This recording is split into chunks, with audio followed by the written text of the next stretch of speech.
What I was looking for when I joined martial arts wasn't just a physical activity, it wasn't just a fighting system, but rather I was looking for spirituality. I was curious to understand the world in all of its aspects. I started to get the sense around 8 or 9 years old that there were some things that science wasn't willing to talk about. In the early 80s when I was a kid, throughout the media, the thing that was allowed to be spiritual and mysterious was martial arts. And when I finally decided on a place, it was Master He's place, which was the least presentable. He had this wooden fence that he had constructed, and behind the fence there was Master He having a bowl of kimchi, and I met him and I shook his hand, and I just got a feeling, and I just trusted this guy that this was the place I wanted to train at. I really liked him. I thought he was the coolest. I trained every day.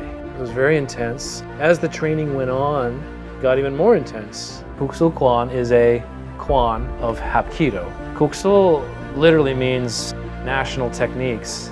Kuk Sool was an effort by a few Korean martial art patriots to assemble a combined Korean martial art constituted of every extant martial art that Korea had.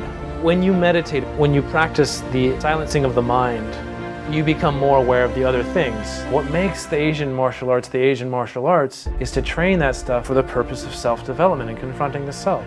Qi can be shaped by intention and thought. I do not think that you can have a discussion about Qi without a discussion about mysticism. Martial arts is Zen. Martial arts is a form of sadhana, a work that we return to again and again as a form of self-discipline. I think I'm bringing Hapkido into what it's meant to be, the truth of movement. And the truth of movement comes from studying all that martial arts has to offer. I hope to turn my studio into a proper temple. I'm an ordained monk now, and I would like to make a true Buddhist training hall to continue to pass my martial art on.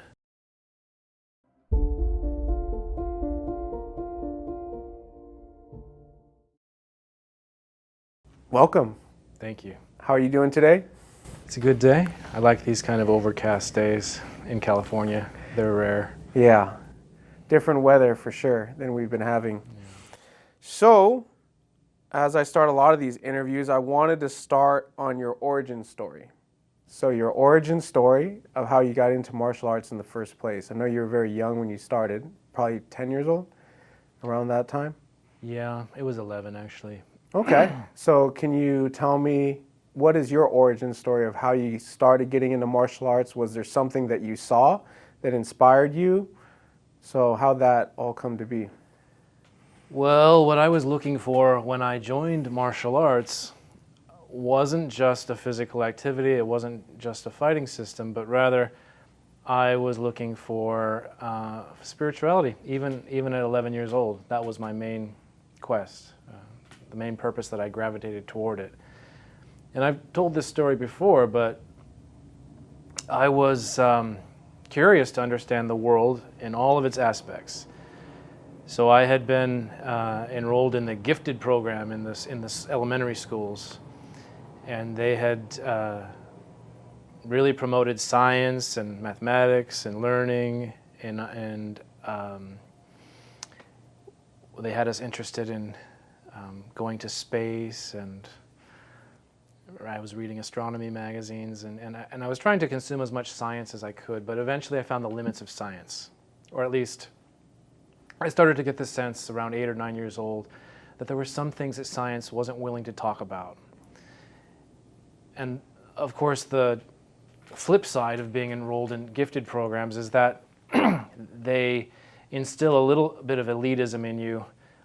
Already at 8 years old, they had us kind of politely looking down our noses at our church-going friends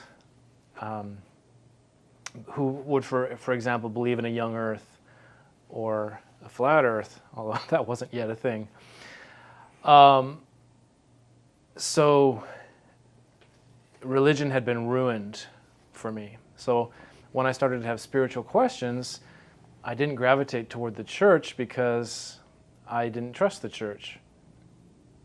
And nor did I go toward things like astrology or whatnot, because even at 8 years old, they had rehearsed with us astronomy, not astrology. Mm-hmm. But in the early 80s, when I was a kid, throughout the media, the thing that was allowed to be spiritual and mysterious was martial arts. It was portrayed that way. Whether it was the ninja craze of the early 80s or the holdover of the Kung Fu series, it's almost as if because martial arts was foreign and exotic, that it carried our projection of our own spirituality. All the parts of our own, I mean us Westerners, our own history that we had debunked, like Christian and even pagan spirituality, was allowed to exist in the guise of the other, projected onto foreign cultures like China, Japan, India, and so forth. So at any rate, martial arts was portrayed as something with legitimate exotic wisdom, and that's why I was looking for it. That's what I wanted. I wanted to pursue and acquire and fulfill that aspect of my life, the spiritual aspect. Yeah, very interesting that it was at a very, very young age that you're already thinking this way. The other thing I remember you talking to me about was your dad had bought you a book, right, on magic or paganism. Sure. It was a Scott Cunningham book, right? No, it was different. Can you right tell out. us a little bit about like... Well, no, that was a year after I had already started martial arts. But that was like your introduction into magic as well? Or which came first? Martial arts, absolutely. So martial arts came So first. I didn't even know anything about magic. And as I was saying, I wouldn't have trusted it if I had seen it because, again, the science programs I was involved in had us distrusting anything but the logical and rational and practical. So martial arts was a safe haven for that. And it was only when I had been introduced to martial arts and had practiced it for a while and became familiar with the kind of martial arts adjacent philosophies like Taoism and Buddhism, that then when I finally by chance was introduced to Western magic by my dad, that I was in a position to trust it because I recognized the cognates in it that resonated with what I already knew of Taoism and Buddhism. But Taoism and Buddhism wasn't directly taught through your martial arts practice. Was that something? No, but I was such a martial arts nerd that, of course, being into martial arts, I read everything I could. Now remember, it's the 1980s, so there was a ninja craze going on with books by, for example, Stephen K. Hayes, and those were freshly written at the time. So when you read those, he would talk about some of the things he was interested in, like the Yamabushi mountain priests in Japan, and some of the Buddhist-sourced philosophy that ninjutsu, as taught by his teacher Hatsumi, had purveyed. So just being a martial arts enthusiast at that age, in that era, the early 80s, one would be exposed to that stuff. And of course, I would go to the library and read all I could as well about Taoism, Buddhism.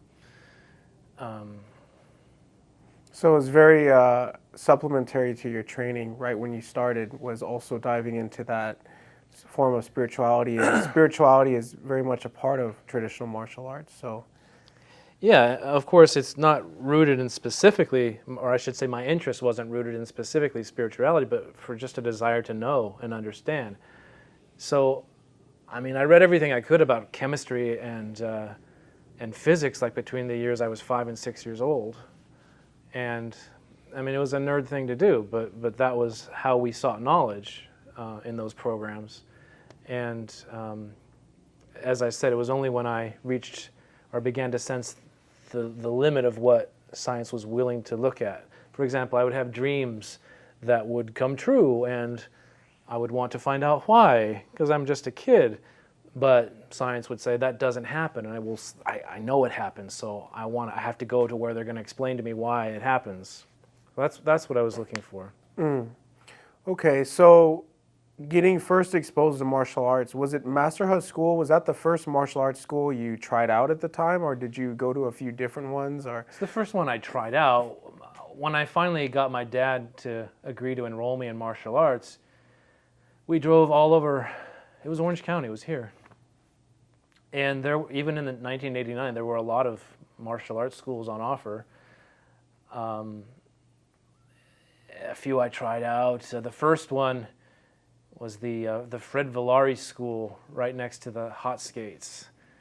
And the impression you go inside that one, the place is spotless. There are Ninja Turtle posters on the wall. There are weapons up on the wall, all spaced out perfectly as if they were more for display than use. And of course, the Fred Villari School was the precursor to the USSD school that is now so dominant, but is kind of synonymous with the cynical, like, for-profit McDojo, if I may say. So this was the precursor to that, and my dad and I looked at it, and our impression was no, I wouldn't want to train there. And when I finally decided on a place, it was Master Hu's place, which was the least presentable, the least put together place. It was the last place we looked at. Closest to home, though. And I went in there with my dad, and it was a double wide suite. Half the suite was covered in dust and broken linoleum tile, empty, wires hanging down from the ceiling. And then separating it, he had this wooden fence that he had constructed, and behind the fence there was Master Hu having a bowl of kimchi.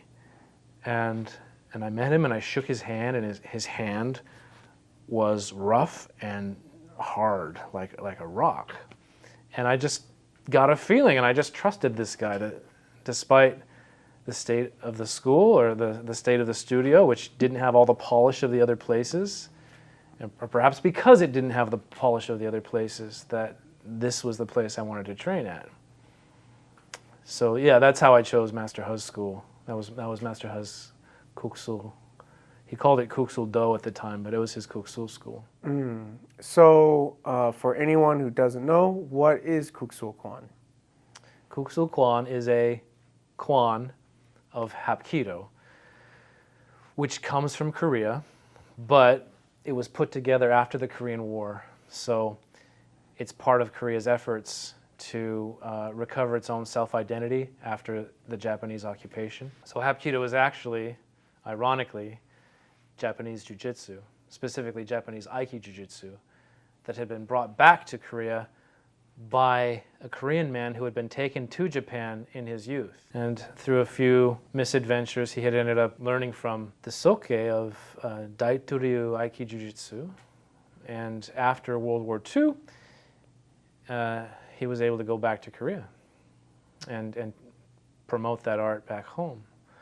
So Hapkido is sourced in Japan. Kuk Sool, though, Kuk Sool literally means national techniques. Kuk Sool was an effort by a few Korean martial art patriots to assemble a combined Korean martial art constituted of every extant martial art that Korea had. So that meant primarily this new Hapkido that had just come over that they were so fascinated with, but also some native Kung Fu, particularly Shaolin and Praying Mantis. Supposedly the remnants of the Korean Royal Court arts that had been taught in the King's Guards divisions or platoons or whatnot, which had been shut down in 1910 by the Japanese. Judo, wrestling. So the Kuk Sool, the national arts, was an attempt to combine all that together. And then the founder of Kuk Sool Kwan? The founder of Kuk Sool Kwan is Kim Woo-tak. Kim Woo-tak is my master's master. Even though we've put a lot recently on the internet about our art form, we both have YouTube channels, we put things on Instagram, and if you search online, just Kuk Sool, everything will be Kuk Sool Wan. What is sort of the difference between the two styles? Yeah, well, no matter how prolific we are in the latter day, we can't go up against the entire 1980s with Black Belt Magazine and Jane Hallander, who wrote all those articles for Kuk Sool Wan. Not only that, but at one point, Kuk Sool Wan had 800 schools worldwide, so they were a real franchise network. Well, they both come from the Kuk Sool Hui, and from talking to my master in the early 1960s, there really wasn't considered that much of a difference. It really came down to Inhyuk Suh's teaching style versus Woo Tak Kim's teaching style. And at the time, or even now, Kim Woo Tak is older than Sun Yuk. And also Kim Woo Tak had a higher degree of black belt at the time under Chae Sul than actually it was Sun Yuk's brother Sun Suh who had trained with Chae Sul, and as I understand it, Sun Yuk had not, but he learned the Hapkido from his brother. Sun Yuk, though, I guess we don't believe anymore the story that he was the grandson of the last royal court instructor, or at least that he had been given letters of introduction and so forth. He had a penchant for Chinese Kung Fu, so certainly we can see in the Kuk Sool Kwan forms that he derived, there's a greater emphasis on certain Kung Fu postures and movements. Now, with that said, we have those forms too, but then my master made them a little more streamlined, and yet our forms also have elements that also are from Kung Fu, but it's different Kung Fu elements than his have, so I don't understand that. That's a topic for an academic to look into, certainly. In general, the Kuk Sool Kwan practice favors really low stances. They do a lot of, what do they call it, the turkey squat? Pistol squat, sorry. They do a lot of pistol squats. On the other hand, our forms is just a little more combat oriented. It's just a little more crisp, a little more, my master calls it power. We more power, I suppose. Compare our Jungum Hyung versus their Jungum Hyung. It's the same movements, but we're actually using the waist with the sword to really cut, like as if we were really cutting rolled mats. Whereas there it looks like a little more like a parade performance or something. So, I mean, these are the differences. It's the same, but with more emphasis on practicality and application. We actually have a form. I guess it's probably not traced directly to shamanism, but more just Buddhism. We would put it in that category, the 108 torments, Baek Palgi. Right. And 108 is a sacred number. 108 factors into Taoist numerology. It's 9 times 12. That's significant. 9 is a sacred number in Taoism. It's 3 for the heavenly world, 3 for the underworld, 3 for the middle world, which is highly cognate with shamanism. Even the Chinese novel, The Water Margin, features 108 heroes who help the bandits. So 108 appears again and again. Very sacred number.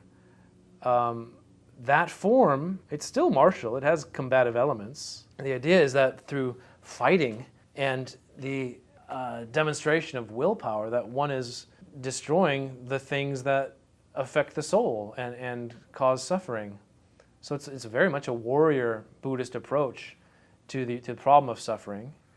But if you go back far enough in history, before or to the dawn of civilization, there's a transition period where human spirituality is moving from the hunter-gatherer society to the settled agrarian society.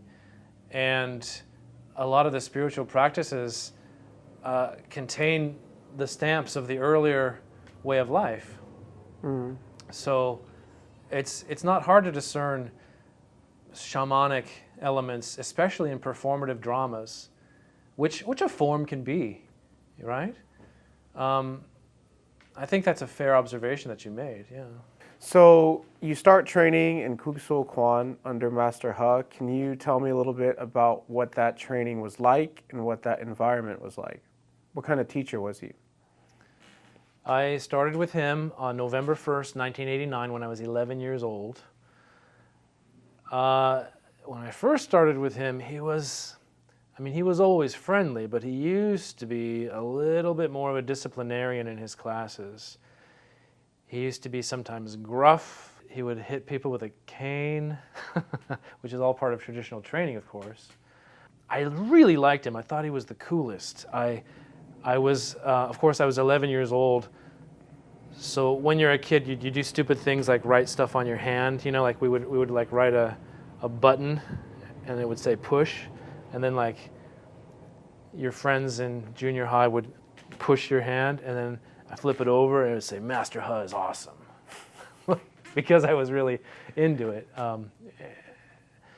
I trained every day. I waited on the curb for some of the other kids' parents to come by and pick me up, and we would all go to Master Huz.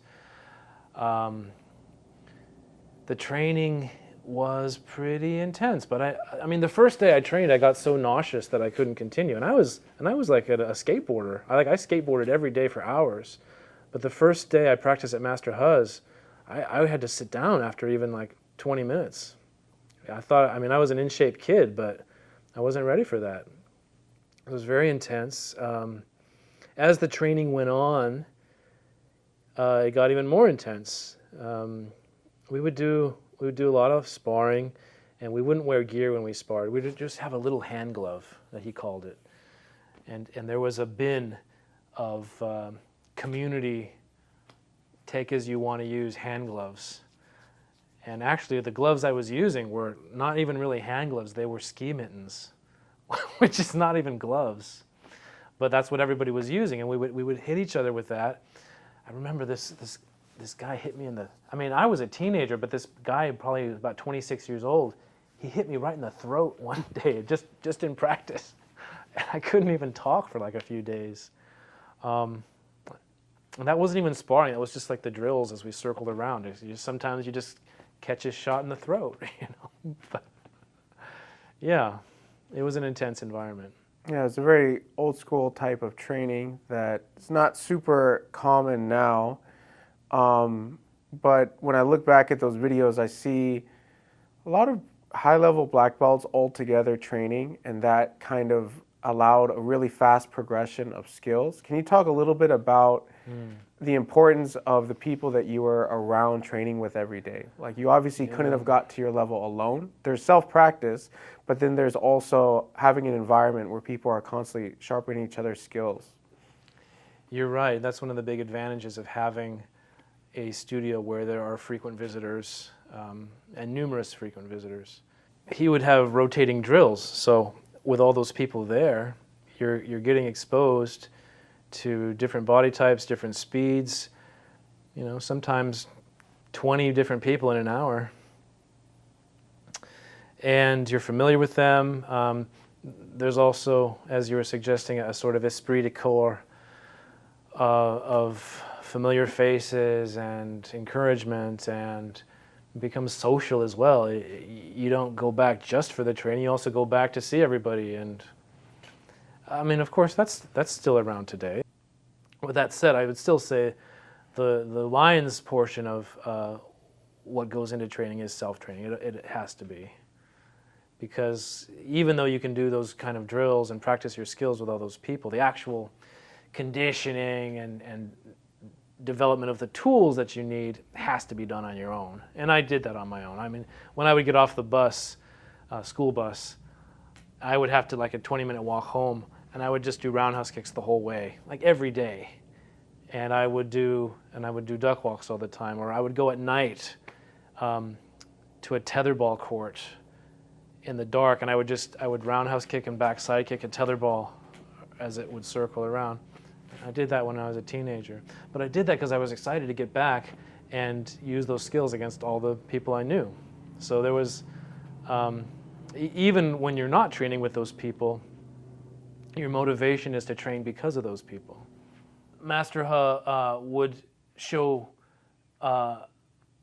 he had plenty to show if you asked him, but after a while, he even cut back on teaching all of the Hapkido techniques because the American students simply couldn't digest them all.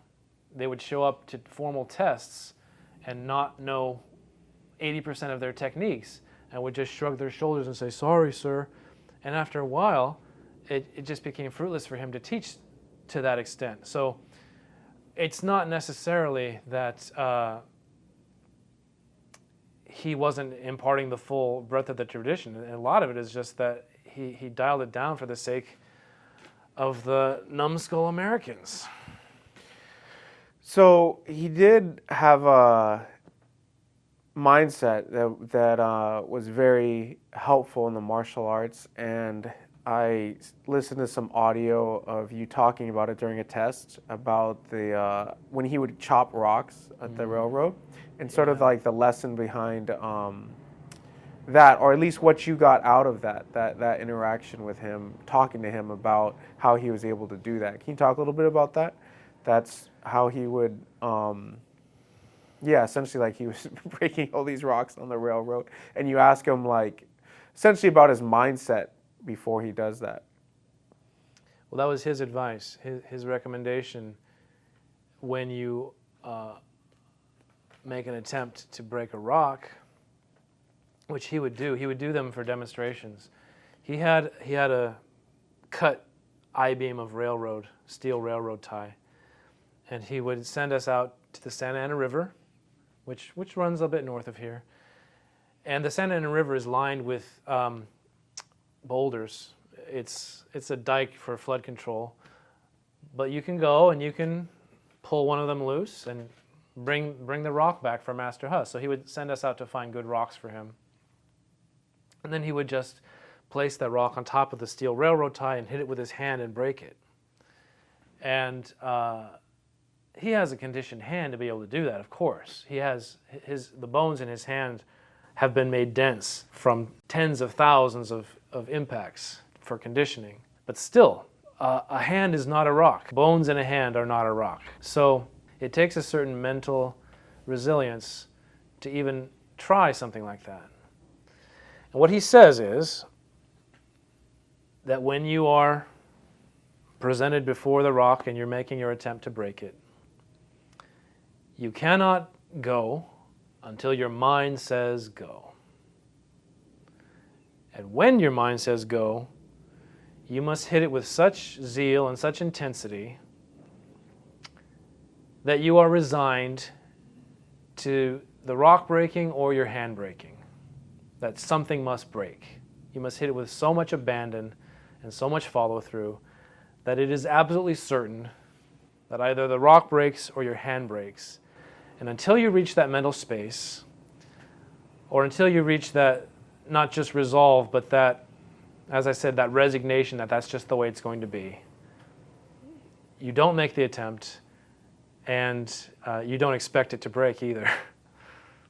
If you watch at our tests, even when I have students break the 2 pine boards, if there's any doubt in their heads, it doesn't break. Because even with something like that, which is a lot comparatively easier to break than a stone is, the energy of the board, or I should say the toughness of the board, will cause your energy to rebound on your hand. If you pull back on the slightest, even on the subconscious level, if you hesitate or slow down your hand in the least, all that force is not going to go through the boards, it's going to rebound into your hands.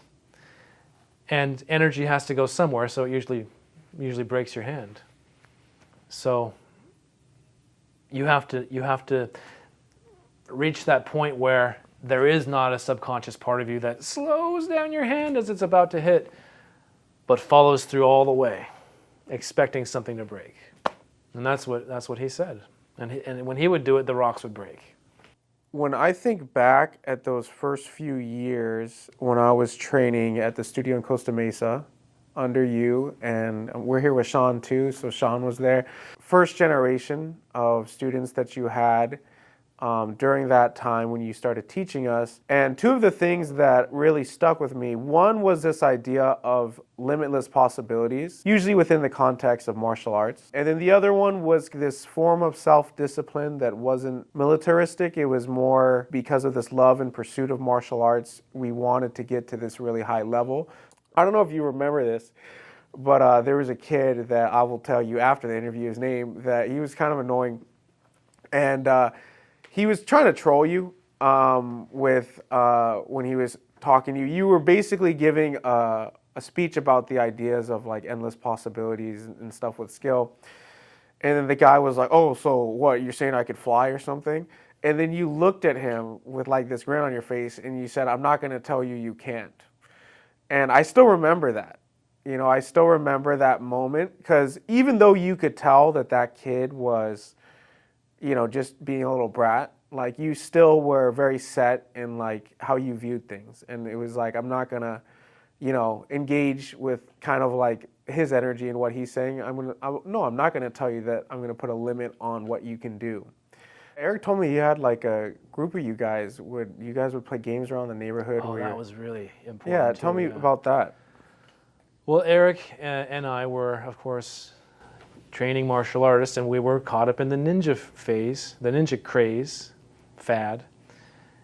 So it's the 1980s. There's no cell phones. There's no internet. There's personal computers, but they're just glorified typewriters, really, at that point. And yeah, the neighborhood kids come out at night, and this is the 1980s and early 90s, and we would play ditch'em, is what we called it. And ditch'em it's just team hide and seek. It's one team hide and seeks the other team, and then they switch. But Eric and I kind of spiced it up a little bit by making it more of a ninja hide and seek game, to where you didn't just tag the other person, you had to like defeat them in combat for them to be out. So you had to go and find the other team, and then you had to, once you've cornered somebody, you'd have to engage him in combat and quote unquote kill him by hitting him with a stick or throwing a rubber ninja star at him and getting him.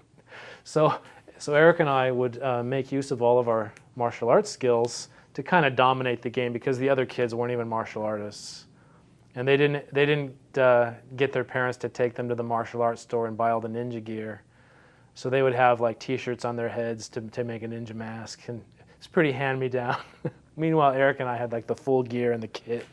We had like smoke bombs, and we had Mitsubishi, which is like the powder to throw in people's eyes, which was just flour. But when you're up in a tree and you throw flour in a kid's eyes, the kid doesn't get out of the tree so well. So we would do all that, and then Eric would always push the limits. Like we can't find Eric. We were chasing him, and he's gone.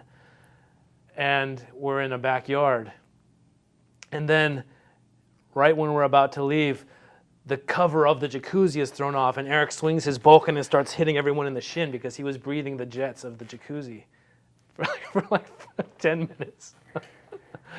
So that's what it was like to be a kid in the 80s playing those kind of games. And yeah, they were violent, but because of the violence, you get good at fighting, especially with weapons. Because we would use bokken. We would hit each other on the head with wooden sticks, and that hurts. So you get really good at blocking wooden sticks. When I would do like weapon sparring, it was really hard for me to like apply techniques that I learned from weapons and weapon sparring. And then I noticed like you were pretty good at it, and I would ask you about it, and you're like, honestly, like when we were kids, like we would just swing sticks and stuff at each other, and that's, how is it any different than learning how to fight empty hand? Like you have to have it where people are confronting you and you're using those techniques. We would swing those sticks so hard that they would break, and then sometimes they hit your fingers, but you just, okay, I had a stick hit my fingers as at full swing. Ouch. I'm going to make that guy pay for that, because it would escalate too. I remember I shot, how much of this do you want? I remember I shot a kid in the face with a slingshot.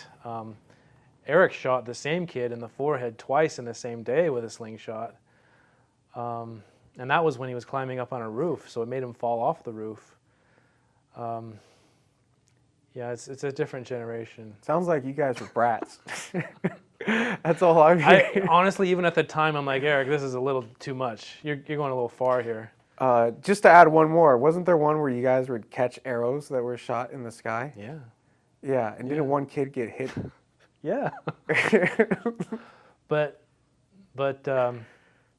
he was afraid. That's why he got hit. He was the one who showed weakness. That was the moral of the story. It's like when we started playing that game, he was doing it because of the peer pressure. Like you could see it on his face. Like he didn't want to, what the hell, catching arrows? Is this what it takes to roll with this crew? And he was terrified. And of course that's the guy who gets hit with the arrow. It's just funny how that works. But yeah, it hit the back of his knee. He was running from it. See, they were coming up in the air. It was kind of like fly shooting, or well, it was clout shooting with the arrows. But when you catch fly balls in baseball? Mm-hmm. So the arrows were arcing up and coming down.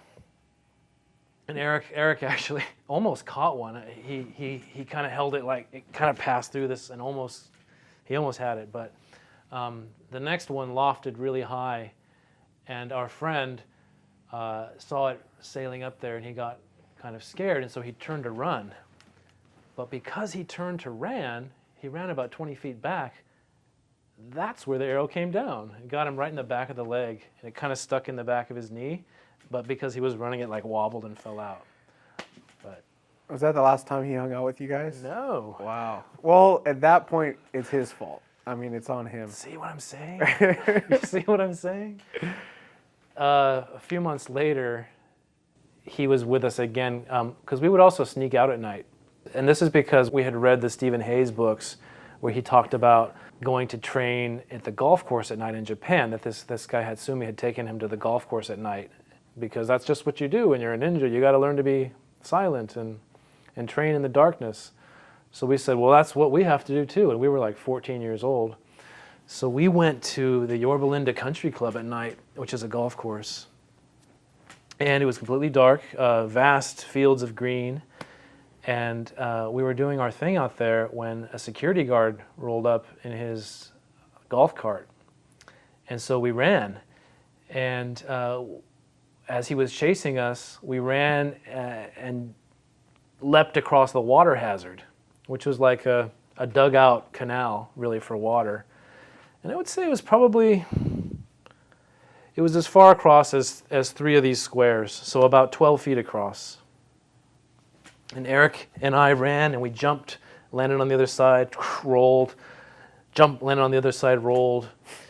And then our third guy, the same guy who got hit with the arrow, he looks back at the golf court, and he looks at us on the other side. Come on, come on! And he looks back, and he looks back at us, and he runs and jumps across the water hazard, and he makes it, but he doesn't do the nice roll. He skids and lands on his butt, you know. And then the golf cart pulls up on the other side and yells as we dash off into the night, because the golf cart can't cross the water hazard. What were you and Eric wearing that night? Shinobi Shizoku, which are the ninja. You guys have played ninja. There's a lot of crossover in these 2 interviews, because when I talked to Eric, we talked about this stuff quite a bit. He's like, yeah, we would play ninja. I grew up watching every single 80s ninja movie that you could possibly think of. And we would train, and we'd go basically do parkour before parkour was parkour. We'd be climbing up trees and jumping out of trees, running across roofs and doing flips and stuff like that. Yeah, so he was always talking about... See, yeah, I didn't consider it playing ninja. I mean, it was. You were a ninja. I said, this is serious training. But, when you go out and you try to be stealthy and you try to be quote-unquote invisible, weird stuff happens. Like, I remember another night, I went to the Yorba Linda fairgrounds, and it was when the fair was in session. But it still shuts down at night about 10 p.m. So there were 3 portable, like mobile home type buildings, but they were all abutted against each other so that there was a kind of courtyard between the 3. And there were some Carnies there at night sitting on lawn chairs around a campfire. And they were smoking cigarettes and just talking at the end of the day. And it was night, and we were all out there in our ninja suits. And we had a dare to see who could get closest to like the public or people out at night without being seen. And I crawled underneath one of the portable buildings and came out and crawled in the darkness all the way underneath a lawn chair of a Carney, and he had like a lit cigarette hanging down. And I crawled in my black suit, and they all kept talking.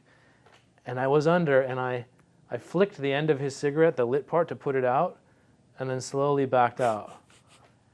And I didn't get seen. And like everyone agreed, like that was the closest anyone had ever gotten. But I don't know how they didn't see me. I guess it's just like because you wouldn't expect a ninja under your seat in the middle of the night. Yeah, that's for sure. Well, I mean, It makes sense to me. I mean, you're having fun. You're being a kid and you're playing, and you put in this like extra rule set, where it's more martial arts friendly, and you're doing this your life is kind of surrounded by it, because it's like you're consuming media having to do with martial arts. You're training on your own, and not really like in a disciplined way, more in like, this is just like a fun thing that I love doing sort of a way.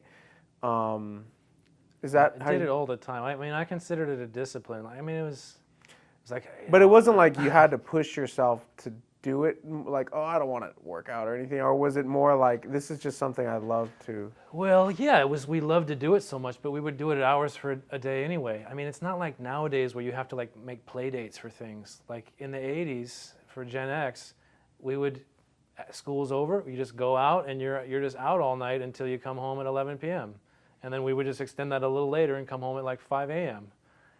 So we were doing that stuff anyway, because that's just what you do when you're out with your friends. So it's not like, oh, I need the discipline to train. Yeah. It's like, well, school's out, so we're doing our stuff again. But you mentioned you did a lot of self-practice. Yeah, that was just out of enthusiasm. Yeah. Like when I would go to the tetherball court at night. Also keep in mind that there weren't the distractions that there are today. So there was no cell phone to have you all of a sudden like lose 2 hours of scrolling reels. And there was TV, but there was only we had cable, but you had your shows that came on. If there weren't any shows on, it didn't hold your attention the same way, nor was there internet. So you were actually excited to go kick the tetherball, because there wasn't anything to pull your attention. So you get into martial arts, and your draw for getting into martial arts had a lot to do with your questions about how the world is, how the universe. Yeah. Eventually you did end up having your own journey in terms of like delving into paganism, Western paganism. Mm-hmm. Can you talk about how that started? Well, as you mentioned, it was my father who by chance had brought me home a book. And my dad had no agenda. My dad didn't even know really what he was buying. But this was about a year after I had already been practicing martial arts and had been reading all the adjacent philosophies. And my dad was at a bookstore that was going out of business, and he bought a book for $1. It's a cheesy book, actually, but it was called Ancient Magics for a New Age. And it had like a dragon on the cover. And so my dad, Michael will like this. I'll give him this $1 book. And he brought that home for me. And when he gave it to me, I didn't know what it was, but I said, magic. And I read it, and what I gathered from this book, really what it was a journal. It was a record of some occultists in England who practiced between the years of 1935 and 1952 or so. And it was during World War II and a little bit after. It turns out that they were part of a group called Stella Matutina, which I later would find out is the remnants of the Golden Dawn, which is a famous English Victorian occult society. That didn't make much sense to me, the context. Who are these British people? What are they doing? But there was a section in the book that explained a little bit about magic and occultism. And I read it, and that's the part that struck me, because the philosophies, the worldview, even the symbols that they used and talked about were recognizable as cognate with the same worldview that I was becoming familiar with from the East, from Taoism and Buddhism. And that's what struck me, because, first of all, I had no idea magic, as we understand the term, was a real historical phenomenon. I had no idea that people practiced it and took it seriously. But when I read this book and this account of this group that had practiced 100 years ago, I understood that they were doing exactly the same thing or looking for the same thing that the martial art spiritual practitioners were. And that actually strengthened my conviction to pursue the both, because you expect that religions are going to be idiosyncratic, that they're going to be different all over the globe. But when two different belief systems develop independently of each other without contact, and yet they have the same symbols and the same philosophies and the same conclusions drawn, it would tend to strengthen the case for both of them being more true than not, because they weren't influenced by the other. They just investigated and came to this idea of what is true. So that blew my mind in two ways. One, that first of all, that there was a homegrown Western tradition that what was an answer, a counterpart to these Eastern philosophies. And two, that magic was a real pursuit that one could actually undertake. Okay, so you have that experience, that first experience with the book, but what happened after that? How did that change you, and what ended up happening? I started to practice in earnest. I did the exercises in the book, and then eventually, slowly, I acquired more books. And the books I got subsequently were even more candid, and they were actually better instructional books. So I did everything that they instructed, and I began to accumulate wonderful experiences, one after the other. And I followed it with the same zeal that I had followed martial arts. What is an example of like an exercise that you would have to do daily? In that first book that my father bought me, it was kind of a weird thing, but the way you get the ball rolling, at least in this weird English tradition that I had read, was you choose a name for yourself. And this name is supposed to be different than your normal name. But it's an initiatory name that you choose to represent the magician that you want to become. And having chosen it, you are instructed to find a bush or a tree and to dig a hole in the dirt with your hands and crouch down and whisper the name into the hole and then bury the sound in the dirt again. So that would be one practice, or at least one ritual that as an example of one might do. This is all rooted in English folk magic, apparently. As I would learn later, that's a very uncommon initiation ritual, but it's kind of quaint, and I always remember that. But you would undertake meditations, for example. You would... I would go out and sit in the darkness at night when I was done being a ninja. Actually, as I moved into this phase, I stopped with the ninja stuff, and more I just did the magic, because it was actually something to practice and chart one's progress in, rather than just running around and trying to not be seen. Which it was kind of hard to gauge. Oh, I didn't get seen tonight, But cognate meditations on the dantian, meditations on the third eye, breathing meditations, bringing qi to the palms of the hands. It wasn't called qi in the magic tradition, but it's the same. It's the same thing. So they had the idea of the dantian too? Obviously it's a different name. Well, in Kabbalah, which is Jewish mysticism, they have a diagram called the Tree of Life. And the Tree of Life is a stack of 10, they're depicted as spheres. They're called sephira in Hebrew. But they're supposed to represent parts of the mind. The way they're ordered in their depiction, you can apply that onto a human body. So they're exactly cognate with the chakras. And the chakras are cognate with the dantians. So it is all the same. What did you discover when you were really getting involved in these practices? Did you discover any relation to how it affected your martial arts practice? Depends what you mean by that, because if we take martial arts as the pursuit of self-knowledge, then absolutely. It's just, as I said, it doesn't matter whether you call it a chakra or a sephira or a dantian. It's all the same thing. So the self-knowledge that one acquires meditating in any tradition is, I mean, it's like push-ups and planks. It's all going to tone you up, right? So yeah, all of that helped probably really improve my Hapkido in particular, made me really sensitive to touch and so forth. When you meditate and when you practice the silencing of the mind, that is the hallmark of meditation, you become more aware of the other things that are there underneath the chattering mind that dominates our lives.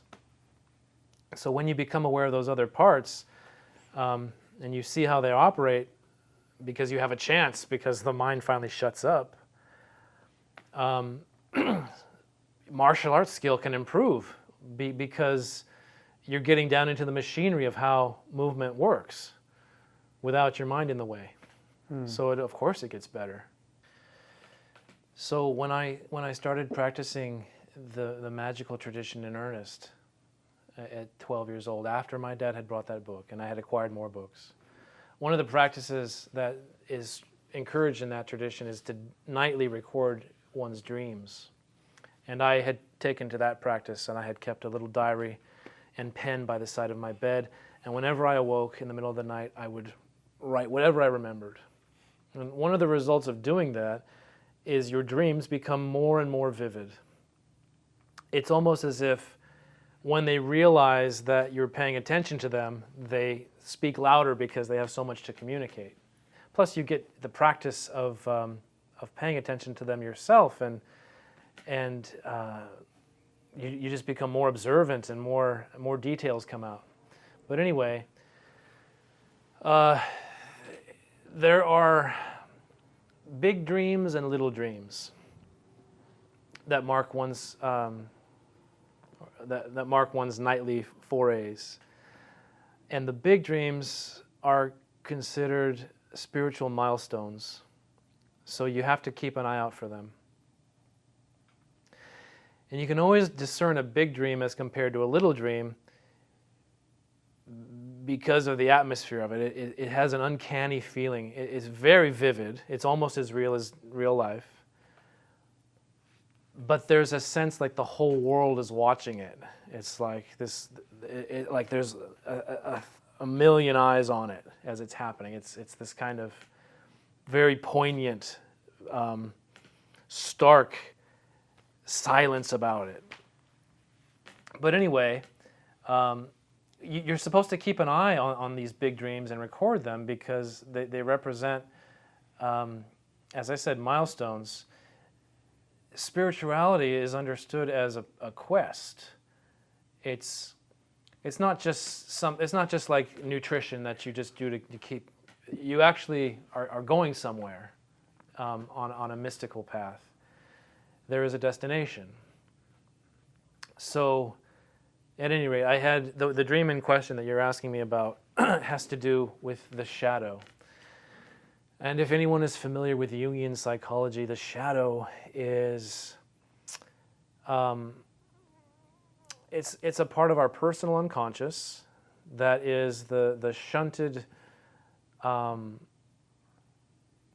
literally the shadow of the personae that we choose. When personae are masks, they're expectations that society puts on us, roles that we adopt.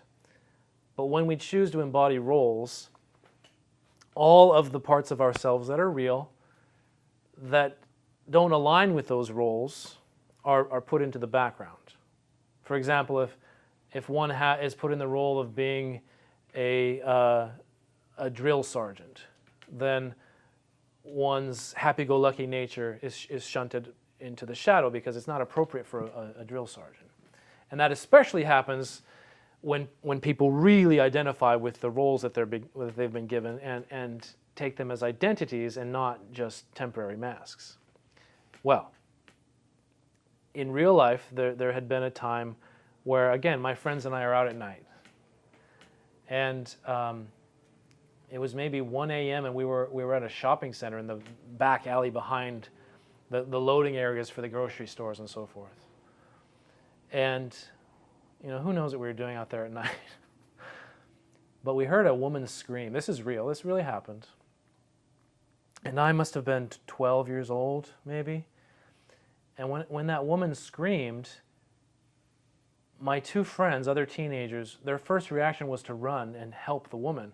My first reaction was to hide and see what was going on so that maybe we could decide whether to help the woman or not. And after I did that, my friends looked back at me and they said, no, Mike, we got to go help. And I felt so ashamed. Like, yeah, of course you got to help. Why would I want to hide? That's so cowardly. So anyway, apparently that experience, that shame, remained with me. Because one night, in a dream, after doing meditation practices and various spiritual practices for a while, I found myself in that alley again, in the dream. And once again, I heard the scream, and I turned to run. And then this time I said, and I didn't even remember what had happened in real life, but this time there was an impulse in me that said, no, I'm not going to run and then wake up in a sweat with my heart pounding from some nightmare. I'm going to turn and confront this nightmare. Again, not even remembering in the context that this had actually happened before. So I decided to wait and ambush the figures who had caused that woman to scream. And when I looked, it was like two hoodlums mugging a lady. So they were coming toward me, and I waited around a corner, and I was going to club them when they came around the corner. And what I was going to club them with was a weapon that I had actually acquired from exercises, like mental visual exercises that were part of this training process. One of the things is you actually have these things that you meditate about. They actually show up in your dreams, which is handy. Anyway, when my enemies came around the corner, they were not multiple, but they were a single entity, which manifested as a kind of black wraith-like hovering, literally a shadow. And I swung at it, and it dodged, and it zoomed around and fled from me as I swatted at it, and it flew into a junk TV that was there in the back alley that had been thrown out. And the first thing I did is I went and I stabbed the TV. And then I turned the TV on and I started clicking through the channels looking for it to see if... And I found it, but it was a naked woman with a hole in her belly from the stab. And that kind of weirded me out. So I woke up. And there I was in my childhood bedroom, taking stock of this weird dream I had just had, and looking up at the ceiling. And the next thing I knew, that entity, that shadow, was there floating right above me in my bedroom. So I panicked, and actually I remember I hook kicked it. So I turned sideways and I hook kicked it with my right leg. And it flew off to the side. And I stood up in my own bed, and my weapon was there again. And I started to fight this entity above my own bed. And I remember I swung it to the left, and it crashed into my blinds, which are plastic blinds. And it came again, and I swung to the right, and then it flew at me, and I had my weapon up, and it had its weapon, and we were locked. We were locked core to core, blade to blade. And I remember thinking, oh, of course it's going to be a skull face. It's going to be a skull face. It's going to be a skull face. And it was. But then it pushed me back, and I fell off the bed, and I landed on the floor at the side, and it was pressing down on me.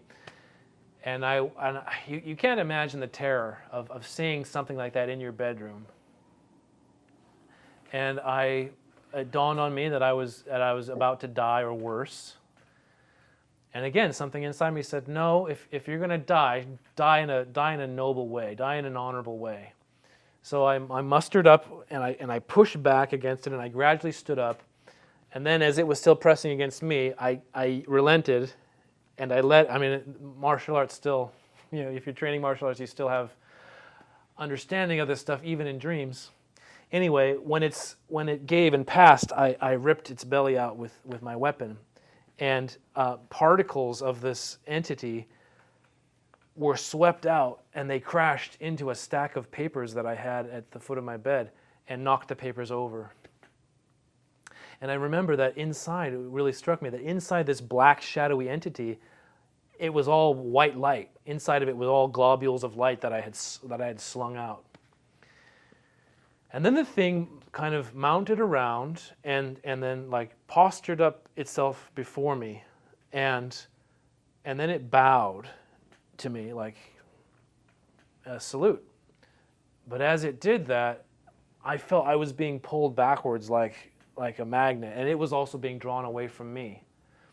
And then the next thing I knew, I was really awake in my bed in the same position I had been before, but there were covers over me, so I couldn't have hook kicked. I got up and I looked. The blinds were in disarray, and the papers at the foot of the bed were really knocked over.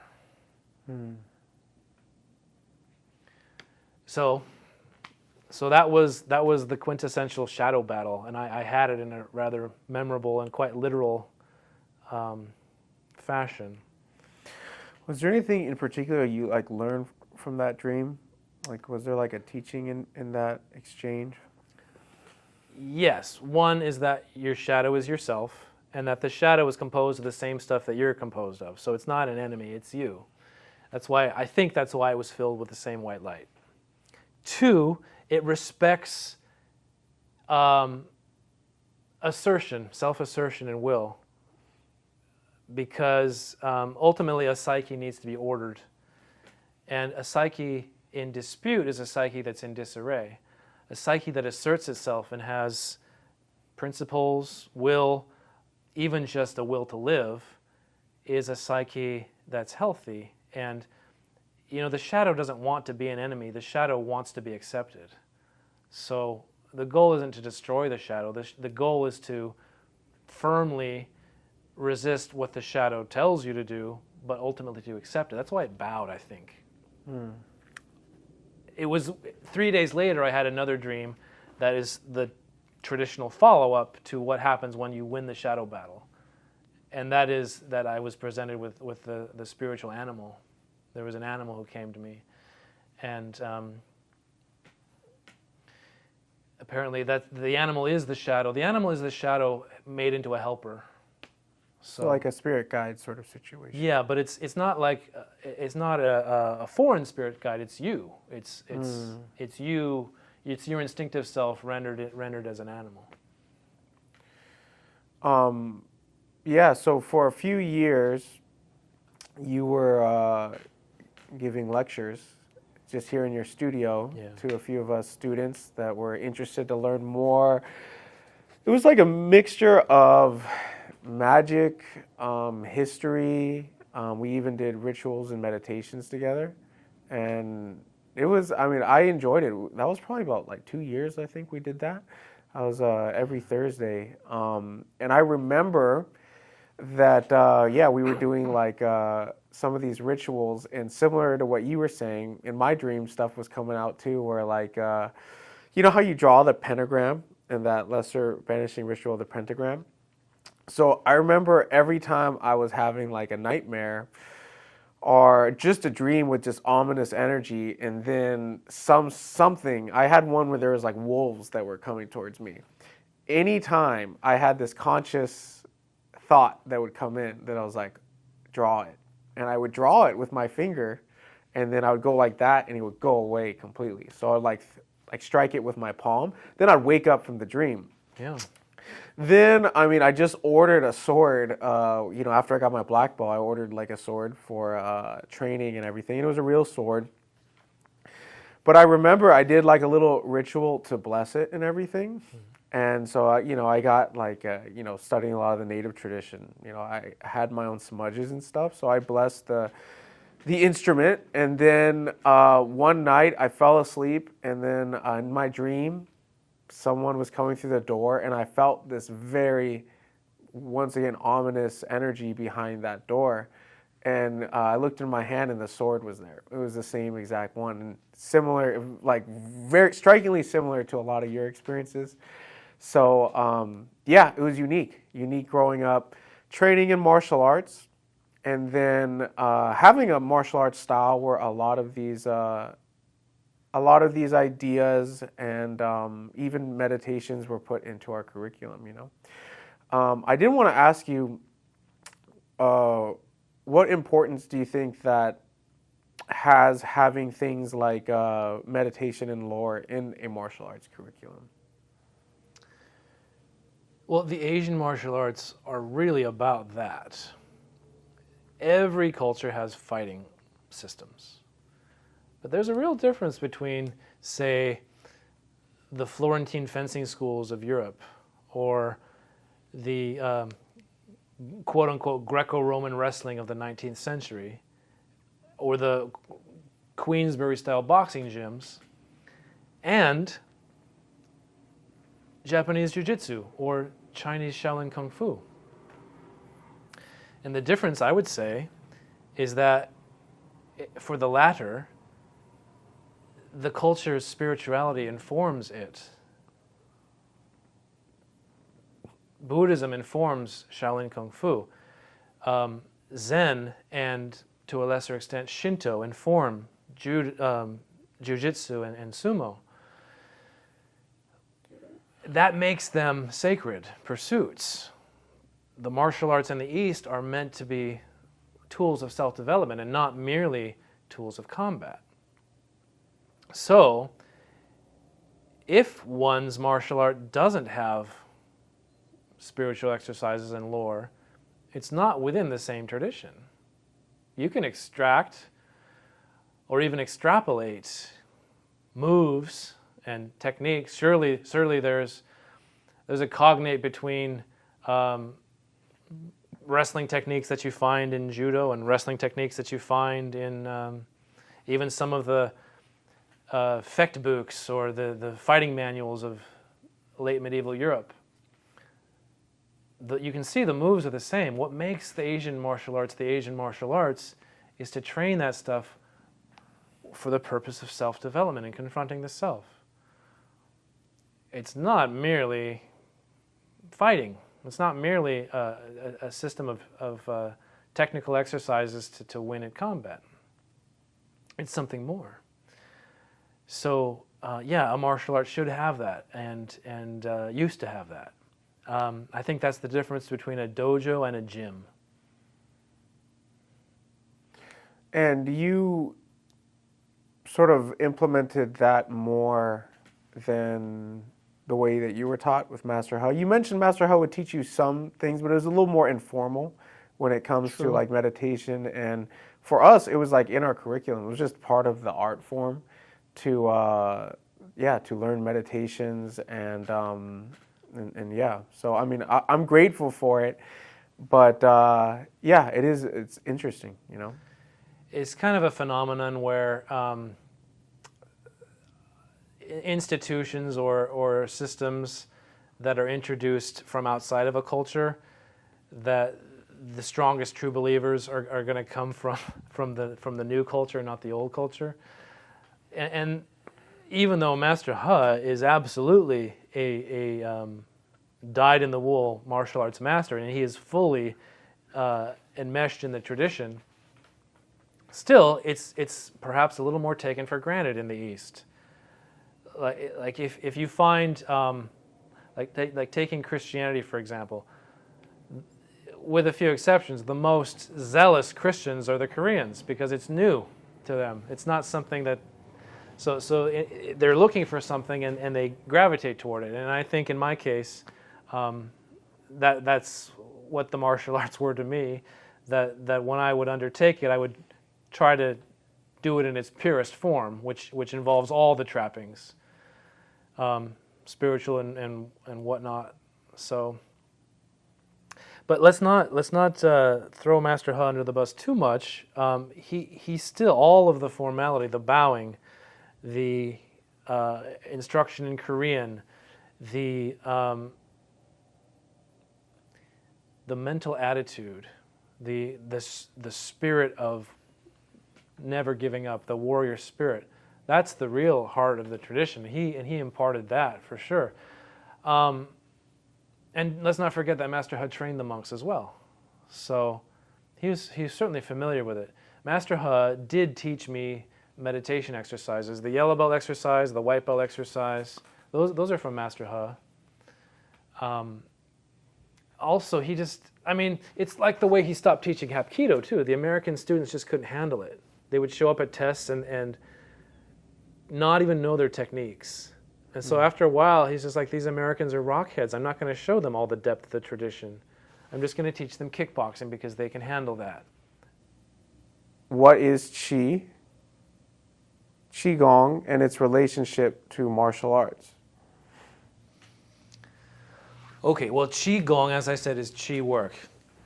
It's exercise, the same as kicking pads and doing push-ups is exercise. It's just exercising a different part of the body than those things do. Going back to Taoism and Chinese medicine, the body is conceived of, or I should say the person is conceived of as having three treasures. Not just Qi, but also Jing and Shen. So it's Jing, Qi, Shen, the three treasures. Jing is more associated with physical working out.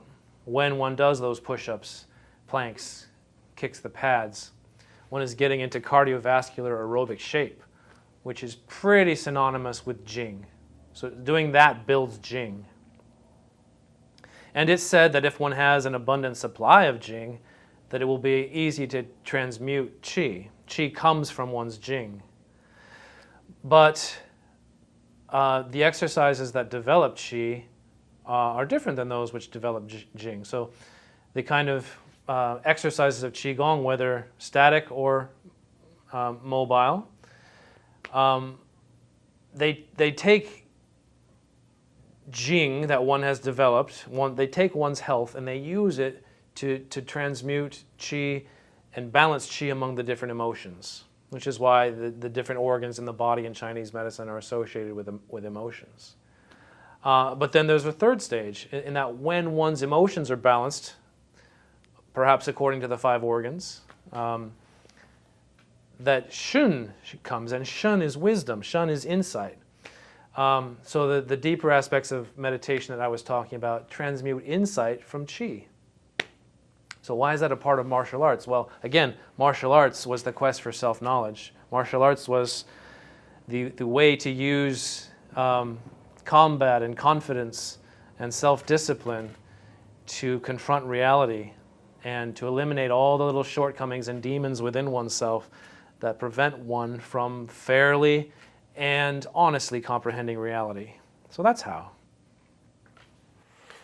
So Jing is a form of energy though, right? Sure, but of the three types of energy that I mentioned, it's the most biological, it's the most physical.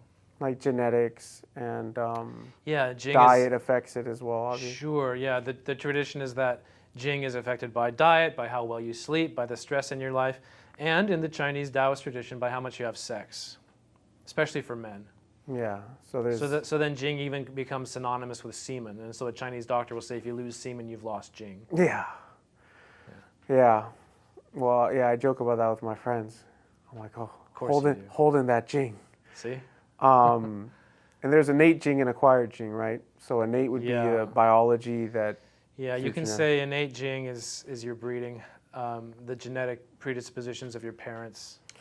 So where Qigong gets a little bit more confusing, or where people will get a little bit more skeptical, is when we see in martial arts masters doing certain performance,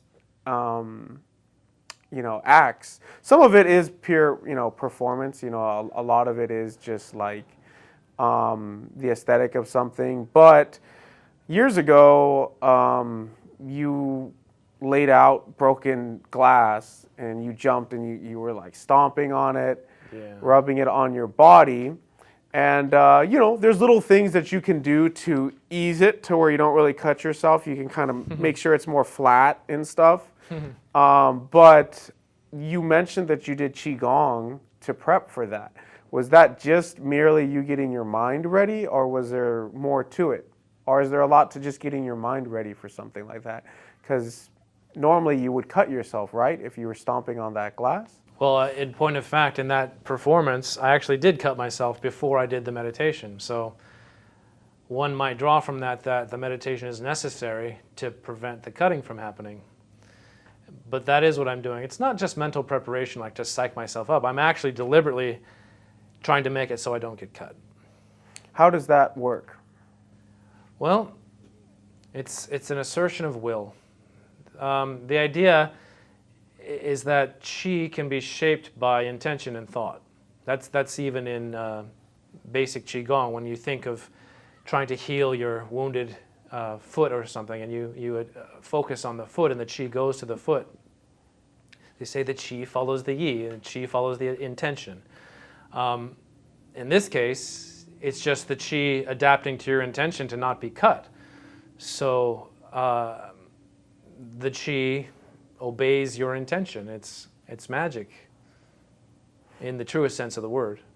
Neither you or I are saying that, all these videos on the internet of people just sending people flying are real. Most of those are not real. 98% of even things you read are not real about mysticism. Well, or at least what I'm seeing is that there's an explanation of qi that most people can understand, and it's not really too out there. But I think at some point it's kind of hard to kind of describe the mechanism of how it works, or it gets more into the sphere of like mysticism and practices like that. And you also mentioned as well that there are people on the internet, and most of them that are like throwing people saying chi or death touch or all that stuff, that most of them, it's probably some sort of cult thing going on there that's not really real. So is it possible with chi that you could, send someone flying without touching them? Or is there a death touch? Is there any truth to it? Well, you mentioned the word mystical with qi. I do not think that you can have a discussion about qi without a discussion about mysticism, because qi belongs to that aspect of reality which we call mystical. And I mean mystical by the anthropological definition, not simply by the common understanding of mystical meaning simply mysterious or magical. I mean, by the anthropological definition, that aspect that connects the human mind to the highest aspect of reality. Now, you asked me if a person can throw someone with qi, and you want my honest answer. I have never seen that in the course of someone actually being actively engaged in fighting. You cannot ward off a person who is charging at you with their full bodily weight and essence or their presence. I mean, I've never seen it to be that strong. Can qi affect physical objects? Yes, absolutely. You can move objects without touching them. I have seen this. This is something that happens, absolutely.